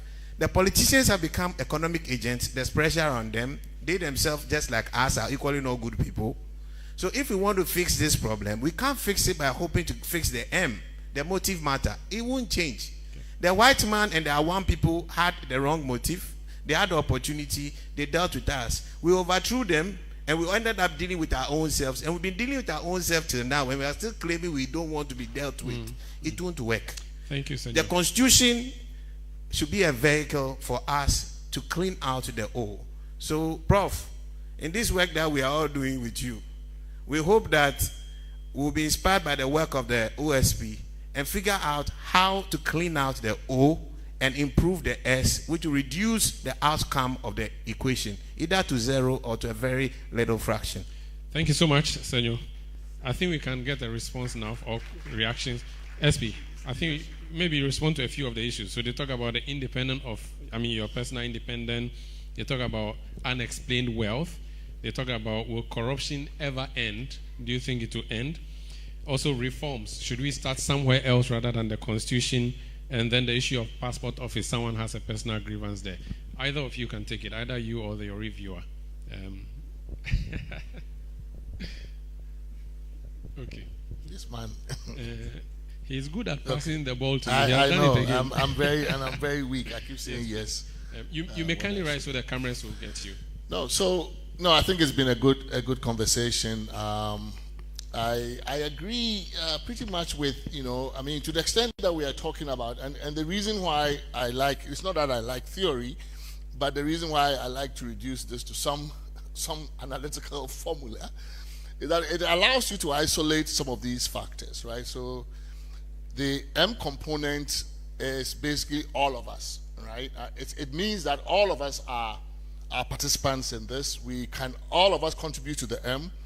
If it's a moral issue, the clergy has a big role. They are not public officers, but they really affect our value systems in significant ways, our chiefs and elders and society generally. So yes, there is a role for everybody. The O speaks to a lot of the things that the OSP has, the special prosecutor has said. Things about prevention, for example. Corruption is really difficult to fight after the fact. And it's a point he made in his lecture. It's very difficult to fight after the fact because it usually happens behind closed doors amongst people who have an incentive to hide the act. So if you're waiting to fight corruption by going to find the evidence and all of that, it is really not something that is easy to do. And we are a nation of very, very scarce resources. So I think given the nature of the economy we operate, it's much better value for money for us to focus on prevention, which is why the O and the S matter to me a lot. Because if there is an indication that you will be punished, that sanctions are very likely to be visited upon you and they are going to be very punitive, if the S is really, really high, you will see that it will change a number of things about the C in the equation. So some of these things, it's not theory. You reduce it to some kind of analytical framework like that. It allows you to isolate the kinds of things that we're dealing with. So all of us are important. I mean, I like the point about the legal profession, right? Lawyers are disproportionately powerful in this place, whether they are in the bar or on the bench. And to the extent that we are using a law enforcement model to fight corruption, which is usually after the fact, right? We like to fight corruption through the law enforcement model. To that extent, the legal profession and the legal system matters a lot. I agree with the OSP. It shouldn't, ideally the OSP should be the recourse of last resort, right? We should not get to the OSP point. We should put in enough so that we can check these things before they happen. I will end with one anecdote based on my experience first time going to the US. So I was going to board a public bus, the very first time I was going to board a public bus. And of course, coming from Ghana, I thought, well, some conductor will collect my cash, right? So this is way, way back. So I walk onto the bus and I don't see a conductor, I see the driver, and I'm just handing him my money. Of course, immediately you know that this guy just came from some place. He looks at me funny, he says, and he points to this device next to the driver, and I walk back and I read, and it says, exact change only, put your money in that thing, that receptacle, it's a machine, and the driver doesn't handle cash, it's all written there. And then the last thing I read was, passengers ride for free if the machine is broken. So I went to sit at the back. I said, this is quite intriguing, right? This is why I started to do my C versus M thing. I said, what have these people just done? So here we are, we have a driver. It is very likely that the amount of monies he would collect on this route in a day or half a day would likely exceed his monthly or even yearly salary. It's possible. So what have they done? They have used technology. This small device there, they have assumed that M is plenty in this guy's mind. He could, make away with the money. But they have used this small thing there to take away the O, right? So they say, put money, exact change only in that thing. It would not give you any balance. I think now these days they will. Then, if the machine is broken, look at that one. Passengers ride for free. So this is to tell the driver, look, if you break the thing, the money still won't come to you, right? Passengers will ride for free if the thing is broken. Meanwhile, you are working for this company, you need for them to make a lot of revenue so that they can pay you. So you are not collecting money, the machine is broken, they ride for free, you have an incentive to keep the machine working. So what have they done? They have assumed M is plenty. Anybody will steal the money. This is how we should operate. They have assumed that there's going to be plenty of M. They put a device there to take care of the O. And I think where we are as a country, really, we just cannot afford to really spend. We don't have the money. We must do everything we can to minimize the opportunities for corruption. They are just too plentiful. It means that people can get away with murder, right? And so I would echo the sentiment of the OSP again. Prevention, the prevention side, we don't talk about it enough, right? The OSP, I think, has power to do something he calls corruption risk analysis, right? If you want to pass a piece of legislation or any law, the OSP can review it and say, this law, if passed, these are the various points at which you create opportunities for corruption. This law is not good for that reason. Do change it here so that the discretion moves here. Put more transparency here. That kind of stuff. We should allow the OSP to do more of the prevention, right? Because seriously speaking, given the culture we are in, fighting corruption, even getting people to come and give the evidence is going to be very difficult. So I'm just being very practical about this. I like the fact that we have this institution. I played my own behind the scenes role in getting the law drafted and all of that. But I've come to see that it's really suffering, right? And it is indeed a collective action. And I agree with Charles, actually, my friend Charles, that the constitutional review, it's not the silver bullet. There are a lot of things that have to change, in the way we do a lot of laws, land transactions, Legal Profession Act, school admissions, it's all over the place. But to echo Samson, there's a reason why we have leadership, right? There's a reason why we elect and entrust certain people with power over us to take decisions that are difficult. So for me, I really don't think it is good enough reason to say that because this is an epidemic, it involves all of us and has deep moral roots and cultural roots and philosophical and all of that, that therefore we should excuse or put politicians and others on the same plane as us. No. I don't have the power to do a lot of things that politicians can do to stop corruption. I don't. Right? And maybe that also speaks to 1, 2 we have never tried here. In some countries, it is a citizen can bring an action, right? In the US, in the federal contracting laws, if you know that somebody who is a federal contractor, private person, has cheated, either over-invoiced the government, has done something funny with the transactions they are having with the government, you can actually, as a private person, bring a lawsuit. And if you win, you get a very good chunk of the recovery, the money that you recover. This is one way to incentivize everybody to be policing those who do business with government. Because a lot of the information, usually the insiders know, the employees in the company know that our master is cheating the government. This thing was 2 cedis. They are billing us for 2,000. If you were able to somehow democratize corruption enforcement, not leave it to just OSP or SHRAT, but say, give us, all of us, an incentive to be able to police the behavior of those who act with the state. Some of those things are important. So we should look at different models, how people are dealing with this corruption issue, because it's all over the place. So every country is trying to fight it.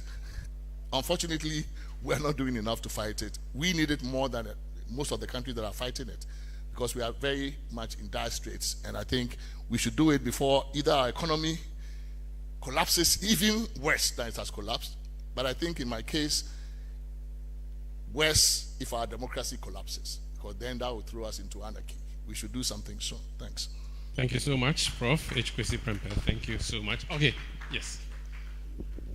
SP. The way you're looking at me, I'm scared.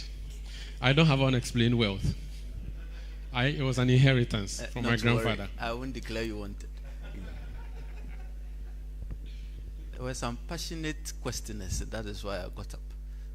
I could sense in the voices consternation. For the lady from UPS who asked whether we can drive away corruption and afterwards we can all go home and sleep, I wish I could say so. That's the human condition. In the ordinary circumstances of mankind, there will always be deviants.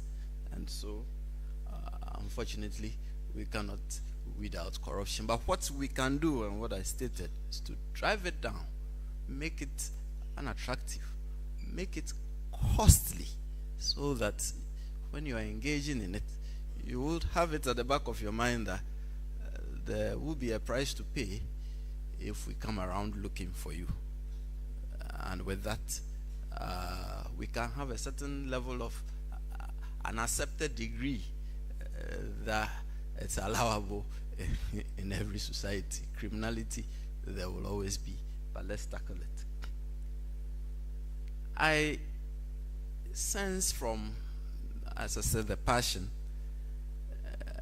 that maybe I didn't make myself clear enough in terms of what I stated during the address, and Prof has just touched on it.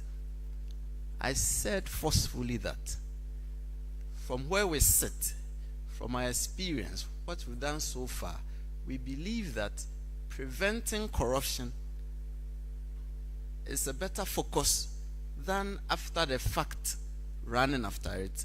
I remember saying that better it is to prevent the outbreak of a stitch than to go seeking to stitch it after it ensues. On so many occasions, we are asked, how many people have you imprisoned? How many people have you taken to jail? And all that. It's as our focus. I mean, don't get me wrong, very, very perfect and a reasonable expectation. But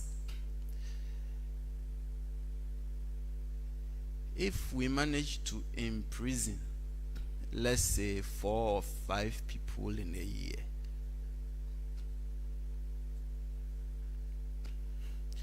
I'm being optimistic. The way our legal system is arranged, lots of lawyers and lots of law students, a good defense counsel can delay the case for years. I'm just saying, if we are able to imprison 5 people in a year, praise the Lord, hallelujah, what would we have achieved in terms of contrasting it with if we managed to prevent them from committing what they committed in the first place. And so it's about plugging the loopholes, making it difficult for you to engage in corruption. Prof, your man's job, what you and your team did in respect of Act 959. But then when it came to LI 2374, everything was thrown haphazardly. Because the main function of the OSP, which should be corruption prevention, we put it in Regulation 31 in a very, it's as if we don't even want you to go there. We don't want you even to do it. You can tell from the lawmakers' perspective that it was not that important to the lawmaker when it came to the drafting of those provisions. And then guess what? Hey, I said Mamiko Ken, but I'll still say it. One of the provisions came up in court, written black and white there. The court said we couldn't do it. Meanwhile, it was there. The very first provision, black and white, said we couldn't do it.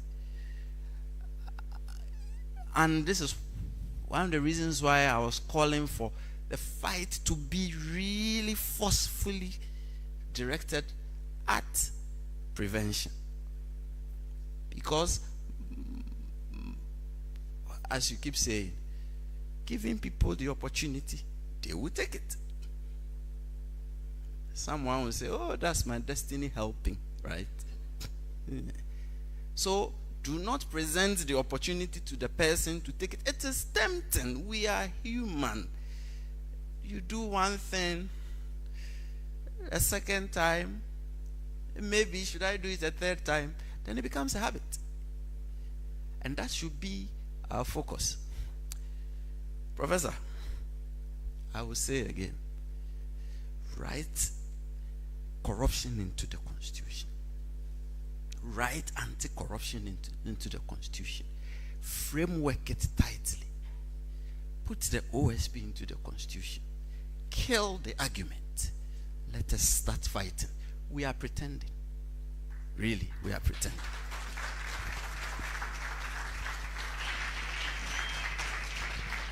Thank you so much, SP. The president appointed the committee and its chairman. The SP is giving it a new mandate. I want to see that mandate. I want to see a usurpation of the powers of the president being executed by the SP. It could be ground for removal. You never know. But it's great. I think we get a sense and we get a picture that he has painted. It's a very sad one. But let's pray that it gets well and it gets better. Thank you so much, SP. It's been really an insightful night, and we can have more of it. We wish we can bring in you every year, but we know it will be difficult to get you. But thank you so much. We appreciate it. I think our speakers tonight deserve a round of applause, and I think we should do that for them. So, like I said, this is an event organized by One Ghana Movement with support from the UPSA Law School. So to give us the closing remarks, I'm going to invite from the UPSA the head of Department of Public Law at UPSA Law School, Albert Kwashigan, to do that. The honors. Thank you so much.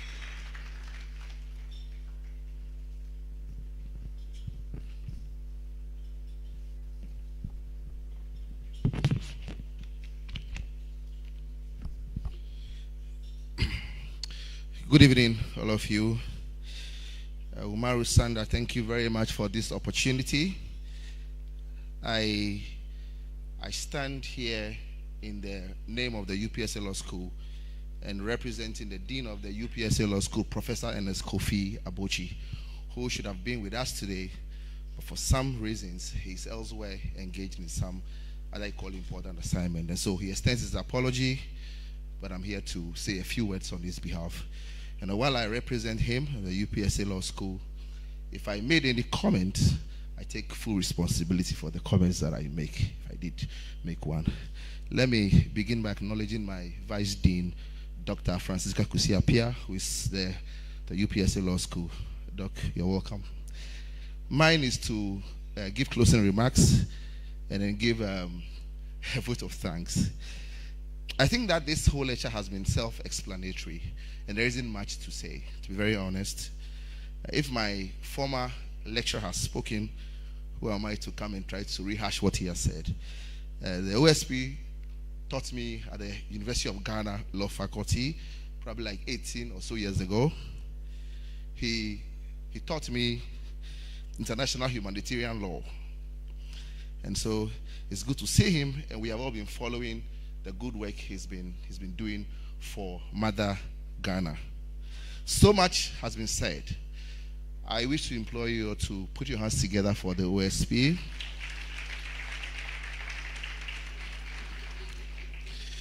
Let me also say a very big thank you to Professor H. Kwesi Prempeh, who I know is currently involved in a very big national assignment, the Constitution Review Committee work. Wish you all the best. Now let me say a very big thank you to One Ghana movement for making it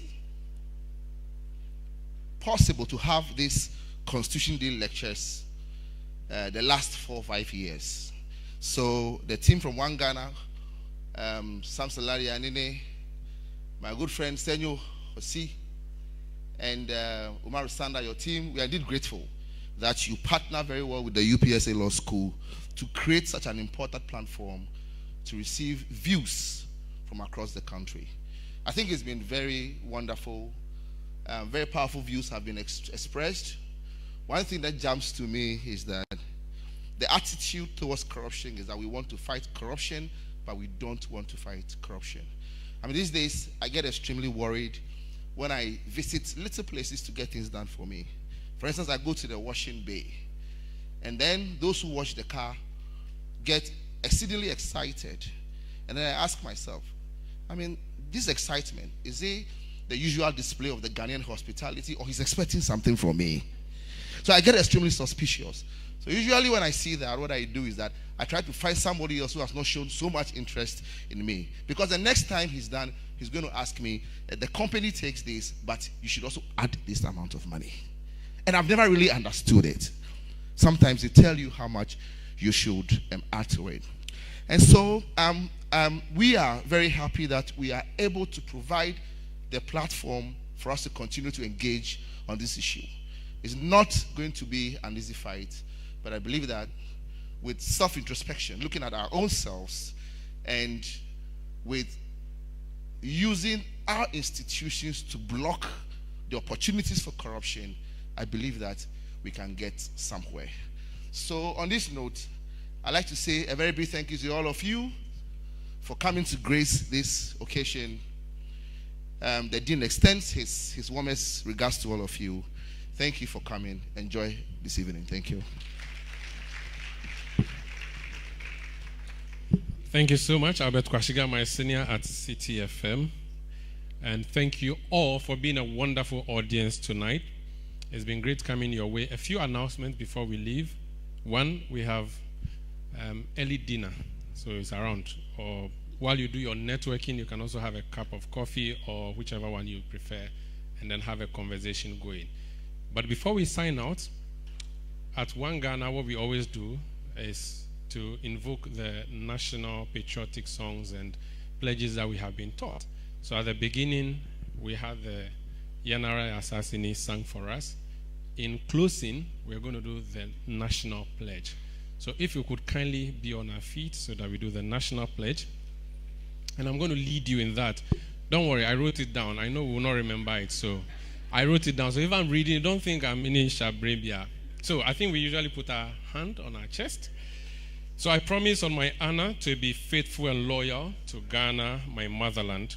I pledge myself to the service of Ghana with all my strength and with all my heart. I promise to hold in high esteem our heritage won for us through the blood and toil of our fathers. And I pledge myself in all things to uphold and defend the good name of Ghana. So help me God. Thank you so much. It's been great coming your way. This is Umaru Sandamadu signing out with you from the Alisa Hotel. There's a great source of power, adding to your options, knowing that quality and standard remains intact and our content